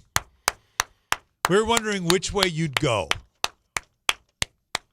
I, for one, suggested that if you played something... Wait for it. If you played something out of Don's wheelhouse... Gutless. We would have called you soft. Yeah, gutless. But you doubled down? And went to Bucktown. Very impressive. Look at that. Smith & Wesson Bucktown. Love it. Hey, so Jacob with the win. Yeah, big, and you know when a trophy, big dub. When a trophy is raised, yeah, it can feel like the season's over. Sure it can. But on the ESPN app, it never really is, because with more than 47,000 live events, plus originals, highlights, and coverage from every corner of the sports world, there's always something to dive into. I'll be locked into Monday Night Football tonight. You know that, because we all have our picks in. Don is 5-0. If the Texans win, he's 6-0. And? We'll never live with him. And? Oh, you might be 5-1. Yeah. Which is pretty good. Which is not bad either. I would have made some money. But I need this just to save face. No off season, just everything a fan needs to keep going. Always in season. Get all of ESPN all in one place. Download the ESPN app on your TV or phone today. Don, just heavy breathing in the background there. Well, keep playing the game. It's fun. Wow. What game are we playing? We're not playing a game. He thinks these are reindeer games. Does he think that we talked to Jacob during the break? We literally do not. No. The only thing Jake said to me during the break was, "You have ESPN." Right. That was it. Was that a drop? What was that? Was that a drop? Yeah, that was Don's impression of Richard from Manhattan. Can I hear it again? Right. Right. That's not I bad. got one quickie. That's really good. Right. Oh, great. The latest on John Harbaugh came down about an hour ago. Richard in Manhattan. Hi, Richard. From Adam Schefter. So the Falcons put out an announcement saying they have completed an interview with John Harbaugh for their head coaching job. Ah, wow. Falcons got it in already, huh? It's the first formal interview since he was fired by the Ravens last week. But sources told ESPN's Adam Schefter on Monday that Harbaugh has been conducting preliminary and extensive phone calls with other teams such as the Titans, the Browns, the Raiders, the Cardinals, and, of course, the New York Football Giants. So he's trying to determine which teams to meet with later this week and into next week before deciding where he's going to coach next season. So the fact that he has already had a formal interview with the Falcons, does that make you wonder if he already knew, I want to meet with them, and now it's like, who else is worth my time? And should the Giants be concerned about that? Because every time the Giants feel close, there's always some kind of curveball coming in, whether it's the Dolphins, whether it's the Packers. How do we feel about this, Don? Well, the curveballs are coming from outside, right? They can't control if the Packers fire their coach. But every indication they should have is they're going to get a sit down with him. There's mutual interest, and now you just got to hope that he decides to pick your team. And if quarterback is important, I think the Giants are certainly in play. Now, you can make the case that he might believe in Ward more than Dart. Clearly, Cam Ward was the first overall pick. Dart was 25. So if he picked Tennessee over the Giants because of the quarterback, what else can you do? Now it's just a matter of the Joe Schoen of it all. Yeah. Joe Schoen is somebody he wants to work with. Are the Giants willing to part ways with Joe Schoen if he's not? Atlanta cleaned house. Yes. Matt Ryan is there at the top, but you could bring in your own GM in Atlanta. And I think there could be a world where a new GM can come in. Schoen still keeps his job because Joe Schoen apparently was able to modernize their scouting, and so maybe there's a place for him. Maybe Joe Schoen walks away and says, well, if I'm not the general manager, I'm not going to do this. I'm not going to let Joe Schoen stand in the way of John Harbaugh coming here. I don't care how big a fan you are of Joe Schoen. Mm-hmm. You never gave him a contract extension. I think for good reason. You can't tell me you really believe in him. They wanted to see how this process went, right? Yeah, they want to see how the process, and part of that is, all right, does the new head coach want to work with you or not? Yeah, you're selling the organization. I think that's probably to this part guy. of the phone conversation. Yeah. You're selling yourself, your process, and the organization to John Harbaugh. That's what I do think that's what Joe Schoen's doing. That's what he has to do. Now in Atlanta, did he sit down with Matt Ryan? Did he sit? I didn't see the statement. So they said there was a formal interview. Ian O'Connor said it was just a phone call. Interesting. That's what's. There's so much gray area with this. Like, why would they put out that statement? Ian said John Harbaugh talked to Matt Ryan of the Falcons, but not in person. My understanding is no in-person interviews on the docket as of yet. There you go. Well, okay. Well, formal interview, in-person interview. We're playing semantics here. The Zoom. They could have had a 3-hour phone conversation. And to the Falcons, that was a formal interview. Yeah, he talked to Matt Ryan. Ryan. Harbaugh might just be a getting to know you. Yeah. So that's what that was. So he talked. That's what I was trying to figure out from this, because when you read the story as written, it says the Atlanta Falcons announced Monday they've completed an interview with John Harbaugh for their head coaching job. It is Harbaugh's first formal interview. So when I read those, that's the first paragraph and second line on a story on ESPN.com that was posted at 4:15 p.m. Eastern Time. When I read that, that suggests to me that he was either in Atlanta or those from Atlanta went to him and sat down. When you say formal, right? When the Falcons announce, like, have the Giants announced that they've talked to him? No. No, we've heard. No, but the Giants, the Falcons have announced it. So that suggests it seemed a little more serious. Can I also point out that I think it's weird in general that every team puts out these releases on Twitter? They have to, though, because, again, the Rooney Rule thing that you put out who you were interviewing. Oh, so they have to put up a post. Right. You have to post who the you're Ravens interviewed Cliff Kingsbury with a picture of him. Yeah, that's just what they do. They have to do that. They can't just report it to the league. It has to be reported to everybody. It has to be made public. I mean, it's PR, right? I mean, you let your fans know, hey, we're talking to John Harbaugh. Right, we trying scoured to get the everything. best candidate possible. Yeah. I think this is more Atlanta trying to flex and say they got the first interview. But meanwhile, nobody does it better than Ian. Ian O'Connor saying he's not meeting with anybody in person, because in person, to me, that's real. That's now we're getting into the formality of an interview. You can have phone conversations. Now, the Giants might have had a phone conversation and didn't think it was worthy to release it because they know they don't until he comes into their facility, it's not Yeah. It's not real. Yeah. But to the Falcons, why not send out a release? Hey, look at us. We're ahead of the game. So this is going to probably be They're going to go quarterback there. So again, the next line that gets my attention from the story is he is trying to determine which teams to meet with later this week and into next week before deciding where he will coach next season. This is all Adam Schefter getting this information. So I know, Don, you were looking at Friday, but if he's saying later this week and into next week before he makes a decision, sounds more like he might not decide until before the championship round. Well, if not Super Bowl. I said my prediction was at the earliest Friday. I mean, today is Monday, so it sounds like that's not going to happen. If he's not going to wait, he's going to wait till the following week. Yeah. So he's gonna do it at his own pace. Slow play, see what else opens, and if he wanted a job, he would have taken it. Like he'd already be in that process, don't you think?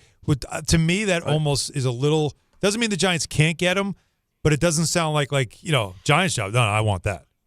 Like I'm not wasting any time. I'm taking that job. But let's just say, for sake of argument, he really wants the Giants, and he wants no other job at the Giants. I'm not saying that that's the case, but let's just say, for sake of argument, that's where he's at. Mm-hmm. And it would behoove him to at least send out smoke signals that I'm talking to other people, try to drive the price up. I ended up being right. The reports I told you is going to take at least $20 million, and that sounds like what it's going to be. He's going to want at least $20 million a year. Yep. So all of a sudden, you let the Giants know, hey, I'm talking to Atlanta, I'm talking to the L.A. and make sure you get every dollar. And the Giants say, his previous, maybe we'll give you 25. His deal in Baltimore that he walked away for, or that they fired him from, was $17 a year. The extension he signed. Mm-hmm. So he was already going to be up there. That's more than his brother. Now, guys, I want to tell you both something. What? Boxing is back at Madison Square Garden. Sure is. Friday, January 31st, for the Ring 6, Teofimo Lopez versus Shakur Stevenson. Power versus precision on boxing's biggest stage. ESPN New York has your chance to score tickets on the ESPN New York app. Just find the contest tile and submit your entry. Brought to you by Madison Square Garden. This is a fight you will not want to miss. Two of the best in the world. Get tickets now at Ticketmaster.com and catch every round live on DAZN. I'm going to be in Saudi Arabia for that fight. Otherwise, I'd be there. Renan sends me a text. Oh, hold on. Okay. Jordan? Yeah, Jordan. Jordan Renan? Yeah. All right. Don't have to announce interviews. Giants aren't doing it. And then, but they've been like other teams. They've been in touch. Oh, so they don't have to with Harbaugh. That's interesting. So, but yeah. But we were wrong about them having. I wanted to correct myself because every team seems to do it.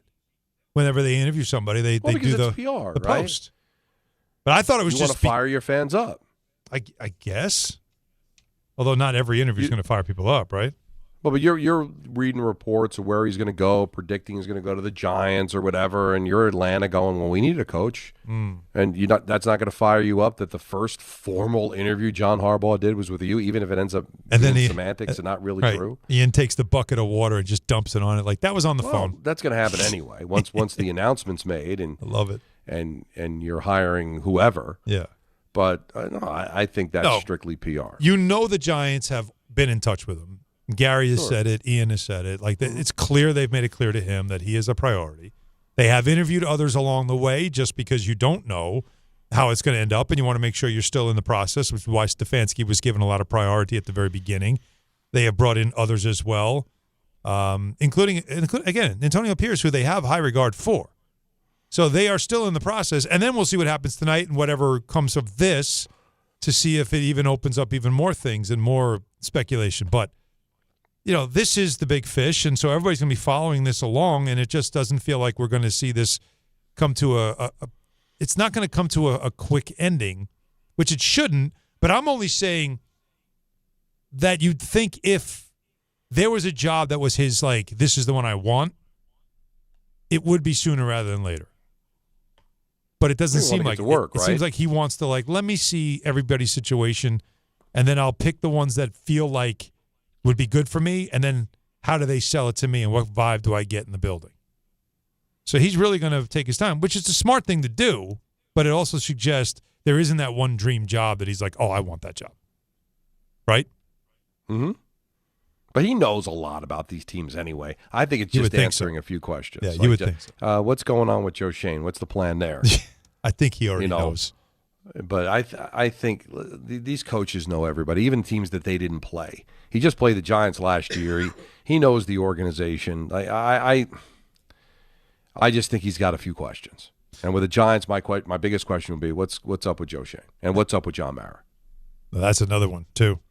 What are your questions? 800-919-3776. We got a bunch of calls. We'll get to them coming up next. ENN, of course, at 6. Don Hahn, Rosenberg, ESPN, New York. The St. John's Red Storm go for their third win in a row when they host Marquette at MSG. Coverage begins tomorrow at 6:10 on 880 ESPN and the ESPN New York app. Texting enrolls you into recurring automated text messages. Consent not required to purchase. Message and data rates may apply. Man, I love seeing the old gang at these reunions. Did you see Brian? He's in better shape than he was 25 years ago. How is that even possible? Yep, I ran into him a few weeks ago and had to ask. He told me he started taking Nugenix Total T2. The testosterone booster? Yeah, but it's way more than that now. It also skyrockets your nitric oxide in as little as 3 hours. I started taking it right away, and I'm already seeing results. I was wondering what you were doing. You seriously crushed me in that pickup game last week. Yep, after 40, energy, strength, drive, it all starts going downhill. But with T2, I feel like my old self again. Stronger, leaner, and my energy is way up. My wife even noticed a difference. They're giving out complimentary bottles right now. Just send them a text. Text ROCK to 321-321 for your complimentary bottle of new Nugenix Total T2. Text now and you'll also get a free bottle of Nugenix Thermo X, our most powerful fat incinerator. That's ROCK to 321-321. These statements have not been evaluated by the FDA. Product not intended to diagnose, treat, cure, or prevent any disease. Focus Features presents the film Hamnet from director Chloe Zhao and producer Steven Spielberg and Sam Mendes. Discover the untold story behind Shakespeare's greatest masterpiece. Winner of more audience awards than any film this year, Hamnet is a monumental cinematic experience. And now it's the Critics' Choice Award winner for Best Actress, Jessie Buckley. Hamnet is the best picture of the year. Hamnet, rated PG-13, may be inappropriate for children under 13. Now playing only in theaters. I know that hiring can be challenging. You sort through tons of resumes and you get too many so-so applicants. You're just waiting for someone to match your role perfectly. Well, now, there's a place where you can meet them fast. ZipRecruiter. Need to hire right away. Start your search for strong candidates. The right fit awaits. Build your team. Build it sooner. Meet your match on ZipRecruiter. Just head to ZipRecruiter.com/ESPN right now to try it for free, and you're on your way to meeting your match. 4 out of 5 employers who post on ZipRecruiter get a quality candidate within the first day. So try it now. Go to ZipRecruiter.com/ESPN. Once again, that's ZipRecruiter.com/ESPN. Meet your match on ZipRecruiter. Try it free. Hey, it's Rich Eisen for Pella Windows and Doors. Sometimes teams take a timeout to regroup and call the right play. When it comes to your home, Pella Windows and Doors always has the winning game plan. They do it every day, and that's why your neighbors trust them. Visit Pella.com/Eisen today. Right now, Pella Windows and Doors of New Jersey is offering buy one, get one 50% off and every day 0% financing. Some restrictions may apply. See store for details. Offer ends January 31st, 2026.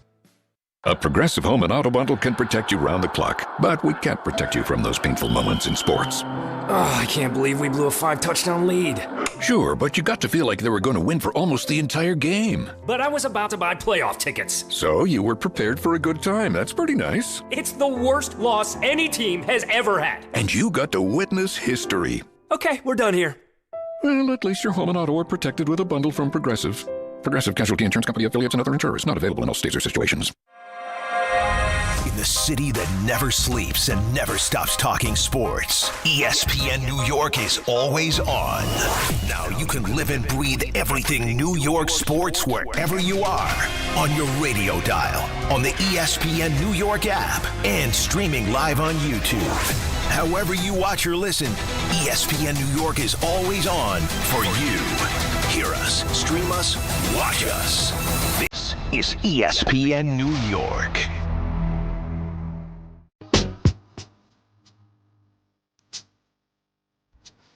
He's heard this. You know this. He's heard it, I think. One of the worst lines. I love Mary, but dancery. Yeah. This is crazy. And she needs to rhyme it. I mean, I understand you. Hateration. You know, there's a lot of rough words in this song. You know the Islanders used to play this after games when they won in the locker room? No, really? Way back in the day. When it came out. When it came out. Like 02. Family Affair.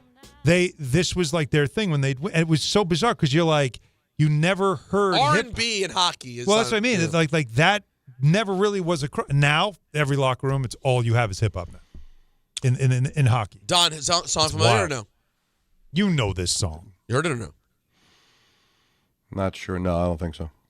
He's not sure though. It's possible. Hey, speaking of hockey, it's possible. Speaking of hockey, anybody tell me, any of the youngsters in your family, has anyone gotten into heated rivalry? Heated rivalry. Yeah. No one hears. I've heard about it. Yeah. Anthony? I've not gotten a chance to watch. Anthony, you checked it out? I have not watched it. Well, tell me. It's a apparently very popular story about two hockey players who fall in love and have like a secret hidden romance, and their hockey. I don't know if they're in. I don't know if they're they may be college age. I don't know. No, there's a fake.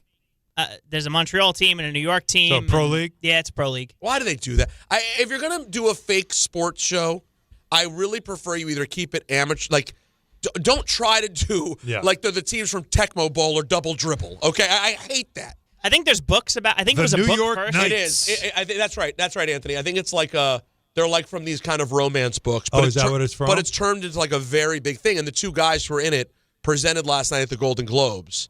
And Nikki Glaser had a joke about it, and she's like, I just think it's really cool now that they're willing to do things like this and show stories like their story on television. Of course, I mean stories about hockey.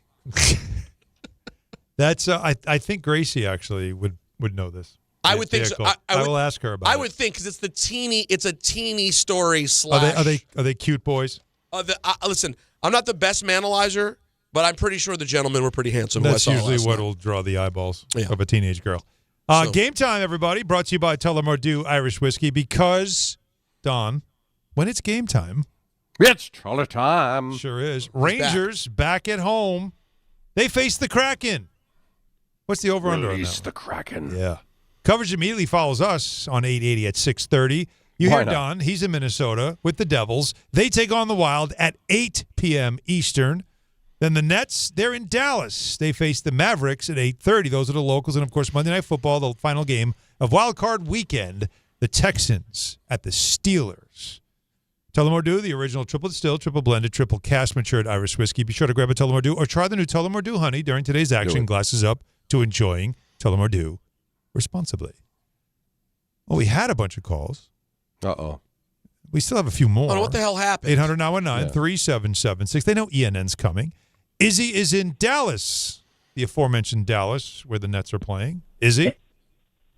True enough. How you doing, fellas? Good. You guys were talking earlier about whether the Jets should take or should not take Dante Moore, develop him, take him if they think he's going to grow, and all that stuff. It made me think about who's picking after us, and wanted to propose a trade to you guys and see if it would possibly work. Love it. If they trade down to Cincinnati's spot at 10, we just have to fade the Cleveland Browns, and we could still pick more at 10, add some picks. It's a little less risk taking them at 10 than at 2. Fair. And what do you think? I don't hate that, guys. You're getting draft capital because you're moving down. Mm-hmm. So now you're filling your pocket, and you still have a chance to even take the guy. Thoughts? Exactly. Well, you just don't want to run the risk of losing the player that you want, but if you think you can do it and still get him at 10, that would be ideal. But he just admitted Cleveland's sitting there. Are they going to add another quarterback? They may. And then what happens? My God, if they draft another quarterback. I mean, Deshaun's coming back, right? He's going to be under contract and back in the building. Well, Sanders, I mean. I'll give you the names. If you move to 10 in this proposed trade by Izzy, all right, so you know already Mendoza's off the board at number 1. The Bengals are not taking a quarterback at number 2. The Cardinals, now they could, because they want to get out of the Kyler Murray business, right? They just fired the coach. So that's a dangerous play.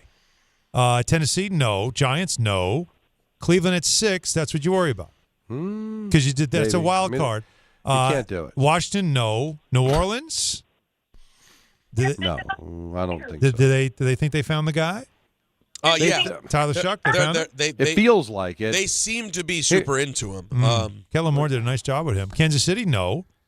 So I guess what Izzy's suggesting, guys, is that you'd have to just Cleveland as the wild card, right? And also Arizona as a wild card because that's 2 teams. That's tough, man. Yeah. If you really like him, you have to know. Boy, that's really like because Miami at 11 they could take a quarterback. They could. Oh, for sure. Yeah, for sure. But at 10, but that's 2 teams. Arizona could. Cleveland could. I mean, that's an awful risk to take. Now, if you've got 2 quarterbacks you feel equally about, or you've got a plan B where you're okay with plan B, then by all means give it a try. Mm-hmm. But if you love more, then don't mess around, man. Because I can't say for certainty that Arizona and Cleveland would pass on them. No, you can't. Yeah, Cleveland, you never know. I mean, you could tell they don't love Sanders. I think they figured out that Gabriel's not the guy. They do have Deshaun Watson. They have to play him, and the expectation is he'll be healthy and ready to play next year. And for that, I highly doubt they'd have to be in full bloom love with somebody. Otherwise, you're gonna. You think you can gamble on Cleveland's not going to take a QB there? Well, again, it depends on how much you love the guy. See, Moore is a guy that if I had a Watson and I know I have to play him, then I'm like, all right, I can give him a gap year. Bring him in the league. He doesn't have to play. He can learn. We can get him right. He can get some reps. And we know that in a year, then maybe he'll be ready to go. Right? So, and I'm fine with that. It's just all I wish the Jets could do that, but they just don't have a guy. Like Fields could have been that guy, but I don't want him to be my quarterback for another season. No, it did not go well. No. That you can't do. Trotting out Fields again means we're taking the year off. We're hoping to get another draft pick. I'm almost. No, but if you're looking out for a guy just to play, if you're looking for just a guy, you could find a quarterback to play for you that's better than what you had last year. Yeah, and I think that's what you should do. See, again, my feelings on trading out is trade out at 2 to somebody who wants more and is willing to give me draft capital, and I'll take Chambliss later. So at least I still have a rookie quarterback that I didn't have to use a 2 pick, but I still fill my pockets with some more draft capital to make my roster better. And then I find, like you said, Don, I find the guy that can just bridge for a year or so. And they're all over the league. We've seen this. We've seen the Daniel Joneses and the Sam Darnolds that pop up and all of a sudden they gave you a year. This has happened. You know, is Mac Jones somebody? Did he do enough in San Francisco to make you feel like, you know what? I'll let him do a year in my offense. You know, I mean, I just need somebody that can be an accurate thrower because I don't have one right now. So that's what I mean when I say I don't mean that I'm passing on more because I can get him later. I'm passing on more because I'm not ready for him now, and I want to get a team that wants him to give me some draft capital, and I can still get a quarterback out of this draft that I still think could be useful. I know we have a lot of time to talk about it, but today was interesting because of coming off of that semifinal performance. Coming up next, the 2 greatest words in sports. ENN next. Well, hold on, but before that, I have the next 2 best words. The next 2 or maybe the 2? Maybe the 2 best words in sports. Best. FanDuel. Is that 2 or 1? Well, it was 2, and then it's together. It's FanDuel. They made it 1. That's right. And the final wild card matchup is tonight. You know that. Houston and Pittsburgh. Of course, Don and I love Houston, giving them 3 points. Allen decided to go with the Steelers getting the points. The game's in Pittsburgh, and you can do what you want. You'll find a pack loaded with multiple profit boosts waiting for you in the app. All right? So like I said, I got the Texans to cover the number, but you could take your shot on an upset or build a parlay that fits the moment for you. Then apply your profit boosts and go after even bigger payouts while the playoffs get rolling. All right? Visit FanDuel.com/local, an official sportsbook partner of the NFL, and grab your profit boost pack every NFL game day. 21 and over, physically present in New York, option required, bonus issued as non-withdrawable profit boost tokens. Restrictions apply, including any token expiration and max wager amount. See terms at sportsbook.fanduel.com for help with a gambling problem. Call 877-8-HOPE-NY or text HOPE-NY 467-369. ENN is next. This is the story of the one. As an HVAC technician, he and his digital multimeter are in high demand. So when a noisy office HVAC turns out to be a failing blower motor, he doesn't break a sweat. With Grainger's easy-to-use website and product information, he selects the product he needs to keep everything humming right along. Call 1-800-GRAINGER, click Grainger.com, or just stop by. Grainger, for the ones who get it done.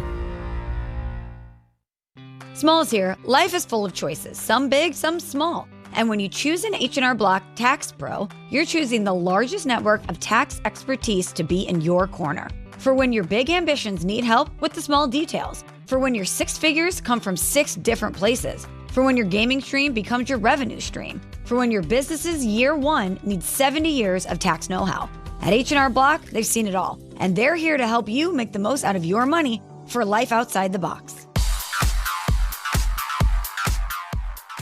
And now it's time for traffic. Here's Brandy Scott.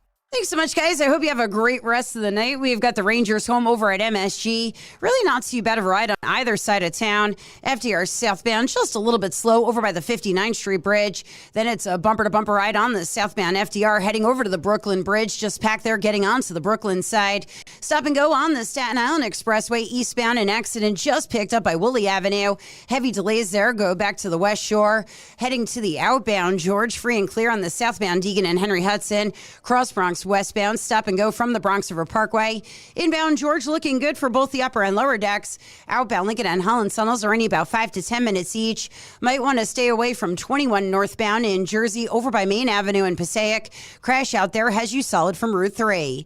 I'm Brandy Scott on 880 ESPN New York. 1877 Cars for Kids.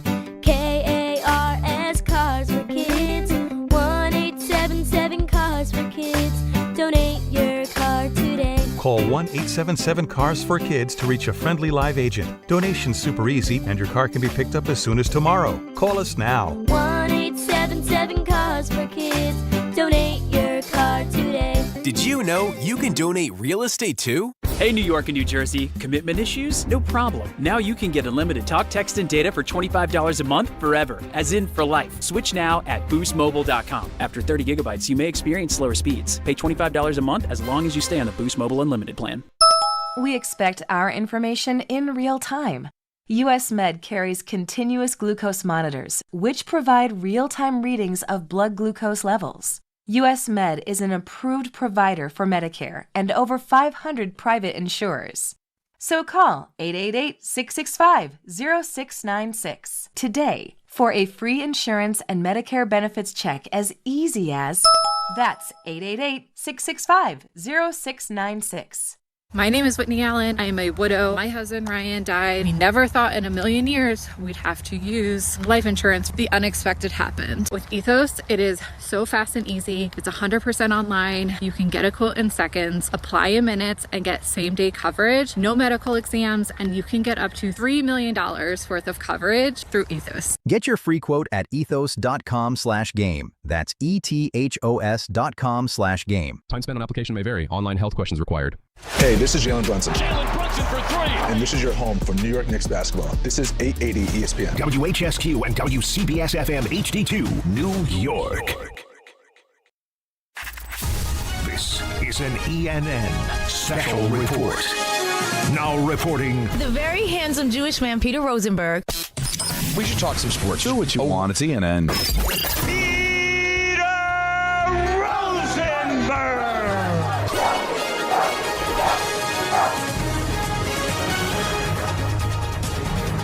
Hey everyone, welcome to ENN.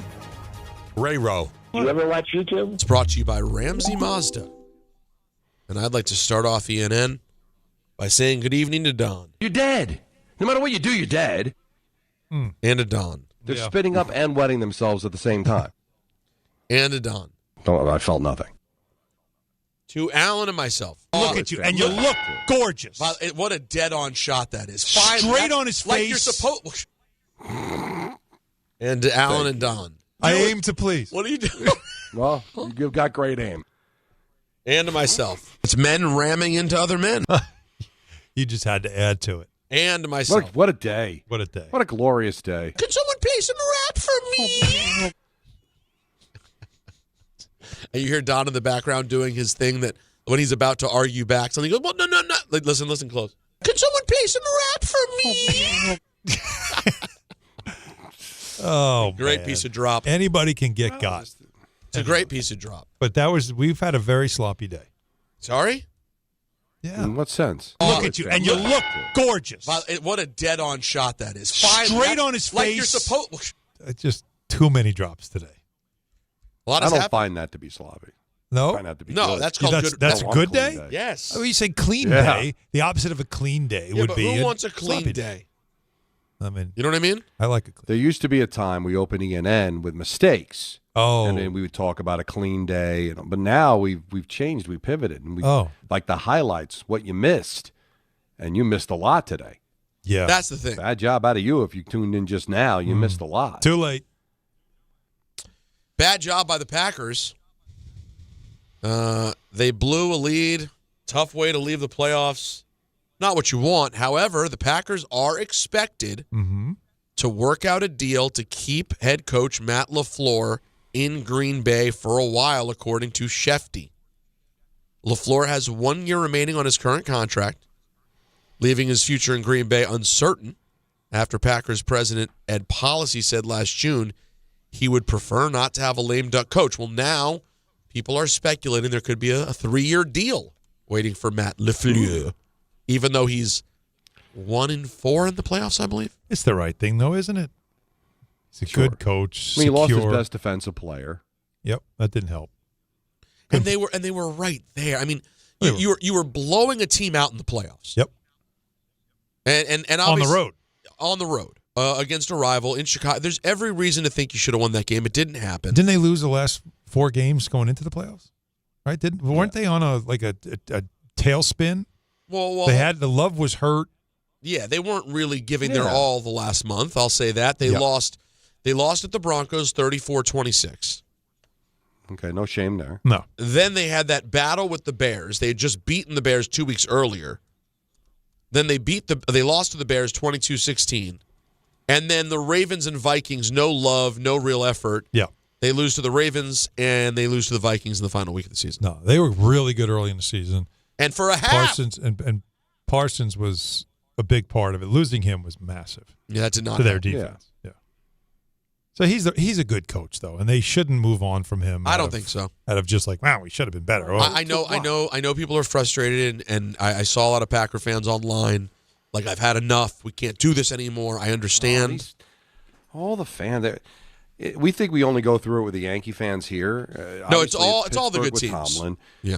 All the good teams, they just expect to be good every single year. Come join us for a season of football. That's what you do. You know what makes me laugh? You know Drug what makes, offenders. That should be your Forget punishment. About putting them in prison. You know what makes me laugh your about punishment that? is that, like, for example, my friend Jeff, when he was saying, like, hey, it was time for Harbaugh to go, he went, this season was absolutely ridiculous. It was a complete mess. Now, keep in mind, they were 1 field goal kick from going to the playoffs. Yeah. But he had to go. Meanwhile, and last year they were 1 catch away. Now, meanwhile, my team was a mess the entire season. We didn't have a field goal kick for the playoffs. Right. And how about this? No consideration of letting our head coach go. We go, oh no, he's fine. We're gonna stay here and work this thing out. You got it right.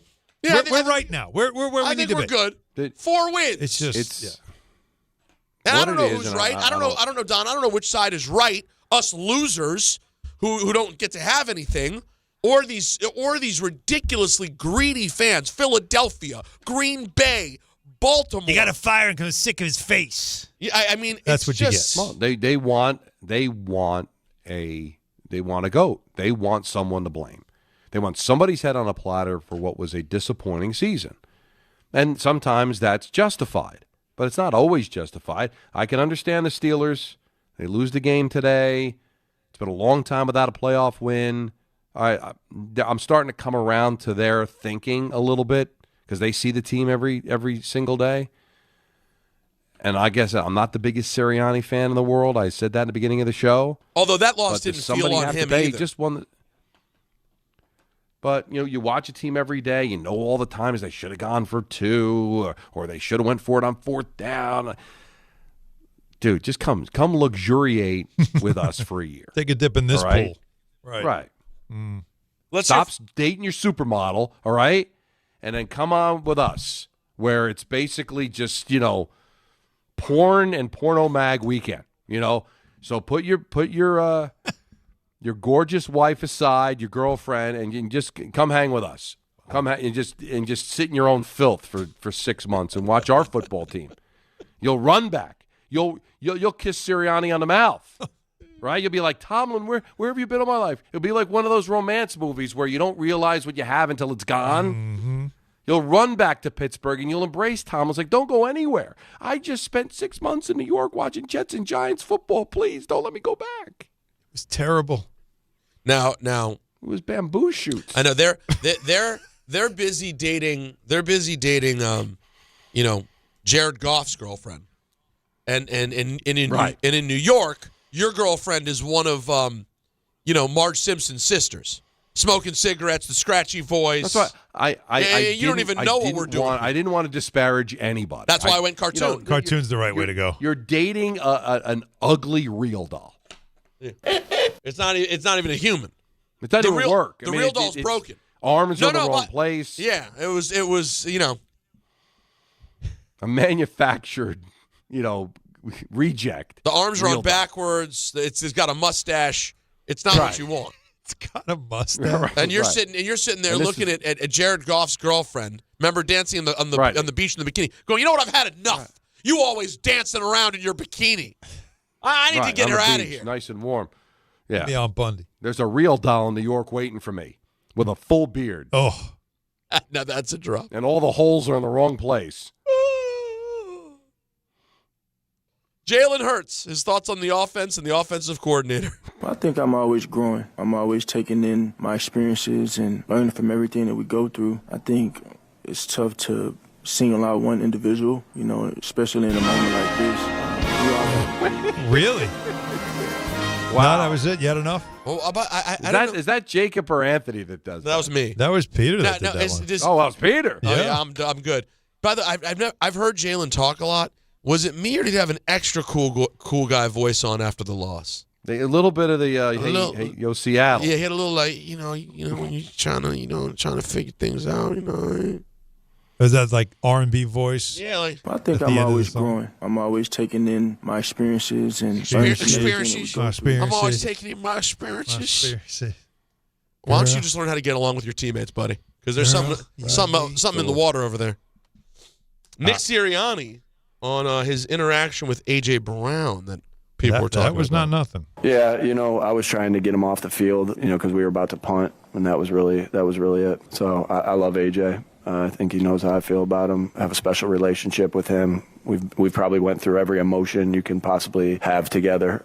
We've laughed together. We've cried together. We've yelled at each other. We're both emotional. I was trying to get him off the field, and that happens in this game. That happens in this game, and I love him. Well, he's repeated himself several times in that clip. Sure.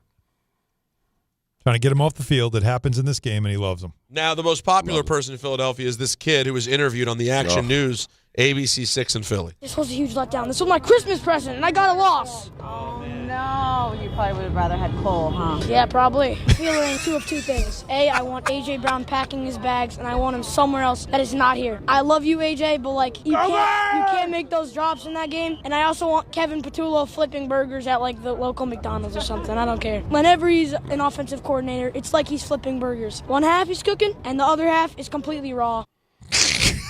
Kid's just dropping bars. We're going to see him on First Take this week. Tell me this kid doesn't grow up to be the Philadelphia version of, I'll tell you the moment the Bears got you, yeah, man. No. He's locked in. He was do the right thing and sign. Remember that guy in Philly? Oh, yeah, sure I do. He's his dad. He's absolutely. I love the probably. Yeah, right? Yeah. All that was missing there was when she throws probably, Toots. I was waiting for that. Hey, you're right, hon. This was my Christmas present. I got a loss. Oh, no. You probably would have rather had Cole, huh? Yeah, probably. That's such an adult response. Right? Yeah, probably. Yeah, pretty. You're right. You're right, hon. Spoiled brat. I got to tell you, my father, if I was at a Giant game and the dead. Giants lost and Eyewitness News put a camera and I said those things, I'd get smacked in the car on the way home. Oh, seriously? He wouldn't smack you on TV? Right on TV. Not just because I don't think he'd want to get arrested. But in the 80s, they probably would have But been a round of applause. this kid's dad is like probably super proud of him. Listen, his dad coached him to say it. You think? That's No, why none of these that things was are real. organic. None No, of these Donnie, things that are was real, and I organic. don't buy it. It's all. I disagree. Rehearsed garbage. This was not rehearsed. I know the kid, telling the you. Jet fan, that looked staged. That whole thing. This is all staged. Nothing's real anymore. It's all AI.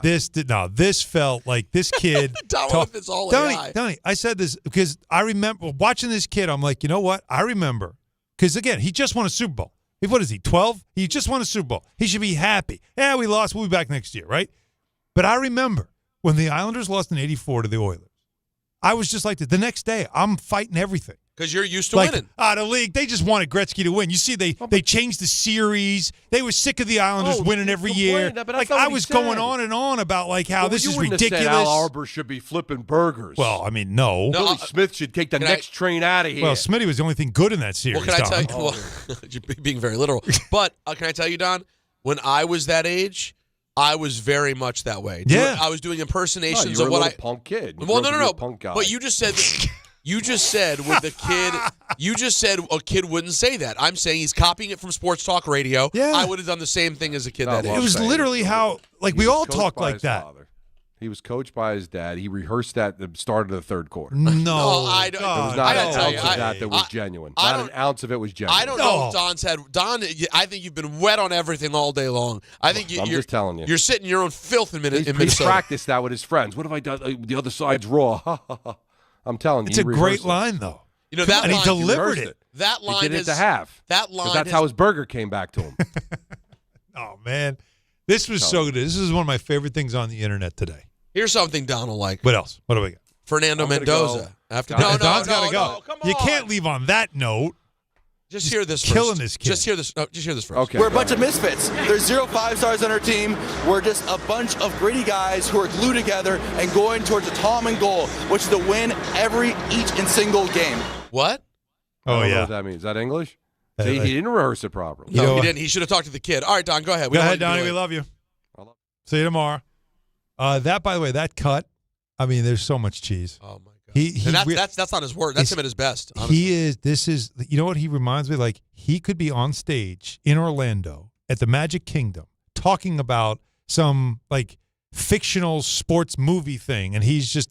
Those are lines that you would see in that type of environment. And that was the least. You just give all you got in every single game. And that was the least cheesy I've heard him sound. The least cheesy? That was the least. Oh Lord. No, that's how bad it is. That's Anthony. Wouldn't you agree? That was one of the least bad ones. I mean, relative to how bad he's been, like that was not even bad. That is the finely chopped mixed bag cheese. I do believe there's a chance that's him.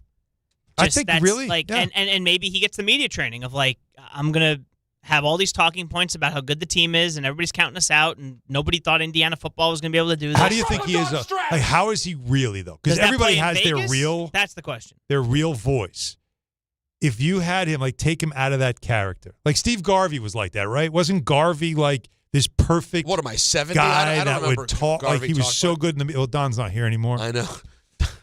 Damn it! There's nobody to like go. Yeah, but Steve Garvey was like too goody two shoes. Like he was too good, too clean, too everything, and it just didn't seem like he wasn't human. He was very robotic. This kid that they have on SportsCenter again, who does the football stuff, Ben Solak. Oh, Solak, yeah. How can he look that young? How old? Every time I see him, I'm like, oh my God, they're just one of the SportsCenter anchors' kids is on the air. Alan, by the way, in the same vein, I hate to say this, I'm not saying this is a diss. I'm being serious. Okay. On your carousel you posted this weekend, the picture of Tyler Murray. When Alan posted himself with Tyler Murray, God bless him, I thought Alan brought his kid to work. I mean, oh, that's so nice. One of the kids. Yeah, we were in San Antonio in front of a restaurant, and we took a picture. And when I looked at it, I'm like, he's like, don't post that. I'm like, I'm so posting this. No, it's you and your son. He's like, I look like a little kid. I'm like, yeah, I'm posting this for sure. He looked 12. It's so But great. you know what? He's in his 30s. Good for him. He's always gonna look young. Good for him. And his voice sounds like very mature and very experienced. Oh, very much like so. His voice is great. So who cares what you look like? Next to Ben Solak, he looks like 100. and you know who else I'll throw in that conversation is Noah Eagle. Looks 7. Yeah, and Noah Eagle's voice, though, sounds like he's been doing the job for 30 years. Oh, no, it's amazing how much he sounds like his dad, right? Amazing how much he sounds like his dad. Amazing how much just like it goes to show how much nature is a part of it. He literally is the most calm in the clutch. Like he's doing these Netflix games wherever I saw him most recently. I think it was Netflix. No, you're talking about didn't he Noah? do the Christmas? Yeah, didn't he do one of the Christmas games on Netflix? I thought. I believe you're correct. Ian did one and Noah did the other. Yeah, that's right. They worked on one. the same day, yeah. No, so that means you're doing a game with like 30 million people watching, right? Yeah. And Smooth. Noah's what? I think 27. I don't know point, something exactly. Like that. And he's just So smooth good. as can be. Yeah, he's really good. God, why were my parents, respectfully, so worthless? They did nothing. What? 29? Look at where you've gotten. I know, but imagine if my dad hadn't been wasting his time with the McGovern campaign. All for nothing. Really? They didn't even win. Not even close. McGovern, Democrat, for the people. And look at me. I had to earn everything on my own. A hack. All by yourself, huh? Speaking of people who know No boost whatsoever? Exactly. No boost. Nothing. Nothing. I mean, listen, my mom was a teacher. My dad worked on Capitol Hill. They had enough money to pay for me to go to Maryland, so that's All nice. right, well, that's not nothing. That's not nothing. I was Your lazy ass couldn't get a scholarship, could you? No. I got into the scholars You had to program. go to a very expensive state school, didn't you? Not very. Oh no, very cheap. Very cheap. Yeah. Why do you think I stayed for a 5th year? My parents were like, "Oh, at this price, stay for a 6th year. Knock yourself out." The 5th year, I thought was maybe just because you couldn't get it done in 4. Well, that's part of it. But I was working a lot also. All right, you know what? We don't do this often. Hi, Peter, Don, Alan. It's Peter and Alan. Yes, go ahead. Oh, Richard. Peter. Yeah. Oh, Peter and Alan. Okay, Peter. I'm sorry, fellas. Peter, you mentioned you're going to Saudi Arabia. Yes, that's right. Do you know how ironic that is? How ironic it is. Oh boy.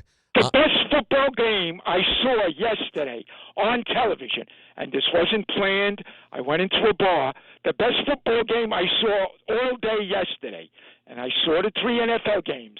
The best game I saw football-wise was in Saudi Arabia. Really? What am I talking about, Peter? We have no bleeping clue, Richard. What are you talking about? Barcelona, Madrid, Real Madrid. What a game, Peter. This guy on Barcelona put a move I can't believe.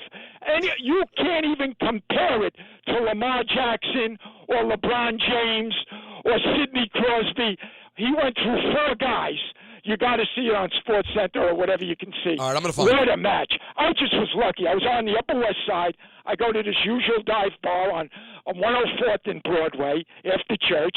I go there just to watch the Jacksonville game, and then afterwards. What's the name of the bar? Keg. What is it? Tappa Keg on 104th, between 103 and 104, west side of Broadway. It's a small little dive bar, but it is great. So I go there, and I'm watching the game with a whole bunch of guys. Okay. And a couple of women, and there was a couple. But there was a couple in back of me. They were from Turkey, so I assumed they were Spanish. And I asked them, and they were there just for the soccer match. And you know, when you have somebody that can explain, because I don't know anything about soccer, or I know very little, and they were so great, and they explained it. They were from Turkey, and they explained it to me in such an American way that it was great. So my eyes were going back and forth. That was more exciting than the Buffalo-Jacksonville game. It was unbelievable. And you're watching the best of the best. You forget it. They explained to me the soccer that you watch at this level is much better than the World Cup soccer because these guys are all all-stars. So anyway, Peter, it's ironic you're going to Saudi Arabia. See, here's the thing. Was that worth it? Yes. Was it? I say yes. Vote of everyone here. Be honest. I won't be offended. Vote. Worth the 90 seconds of our time, yay or nay? Second time I heard it, so you can't go back. Oh, that's not. Then you're out. Yeah. What about you guys? I'm getting one worth it. Yeah, after the football one, it was worth it for the football one. After that, it was downhill. Well, no, it started dragging. That's when you got to get out. The dive bar. Bunch of guys and some women. And some women. And here's what I love. I need at least one drink before we take. Richard's call. I can't get through it. I just need the drop of that phone click. That was a new level phone click. I just need a little hit. Just something to get me through. Don't you think that was a new level phone ruffle though? That was definitely a dive across the desk situation. It set the record. And I just love that the call started with Peter, it's ironic you're going to say I didn't have any idea where he was going to go. Once he said football, I'm like, this is what he's going to do. All right, guys, that was ENN brought to you by Ramsey Mazda. Get more for your money at Ramsey Mazda, like a new 2026 Mazda CX-50 or the Mazda CX-90. Choose wisely. Choose Ramsey Mazda. Thanks, Richard. You ready? Big game tonight. Yes. It's my big 1 point, but it's really more about you not getting points and Don not getting points. It's about my 6-pointer, I'm baby. rooting against you guys more than I'm rooting for myself. Does that make any sense? Of course it does. Of course it does, because that's why we do this. And then we'll make our picks and all that other stuff. That's but a race. lot more to get to coming up tomorrow. So enjoy the games tonight. We'll see y'all tomorrow. Texting enrolls you into recurring automated text messages. Consent not required to purchase. Message and data rates may apply. 4? Man, my drives have been getting weaker